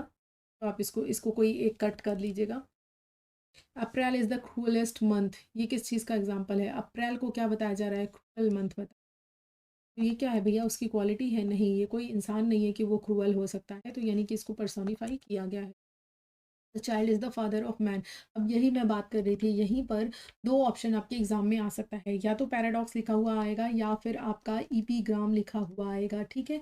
अब ध्यान रखेंगे कि अगर जो है पैराडॉक्स है तो आप पैराडॉक्स पे टिक करेंगे, और अगर इपीग्राम है तो इपीग्राम पे टिक करेंगे, और ज़्यादा अगर बात करें ज़्यादा करेक्ट कौन सा है, तो आपका इपीग्राम है, इसलिए क्योंकि इपीग्राम में जो है ये आपका एक ऐसी आइडिया है जो आपके विट को, जो आपके ध्यान को क्या कर रही है? आकर्षित कर रही है, ठीक है, सोचने पे मजबूर करने वाला, कि आपके विट को, ध्यान को। और अगर आपकी बुक की बात करें, जिस बुक को आप फॉलो करते हैं, रेनर मार्टिन, तो रेनर मार्टिन भी इपीग्राम को ही प्रेफर कर रही है, ठीक। तो मेरे हिसाब से आपको अगर इपीग्राम दिया है तो इपीग्राम पे जाइए, अगर इपीग्राम ऑप्शन में है ही नहीं तो फिर आपको इसके ऊपर जाना है, ठीक। ऑप्शन नेक्स्ट देखिए, ब्यूटी इज ट्रुथ, शुद्ध ब्यूटी इज एन एग्जाम्पल। आप अभी मैंने बताया भी था, किसका एग्जाम्पल है? पैराडॉक्स का एग्जाम्पल है, और ये एक और फिगर ऑफ स्पीच है, ठीक है, ध्यान रखिएगा।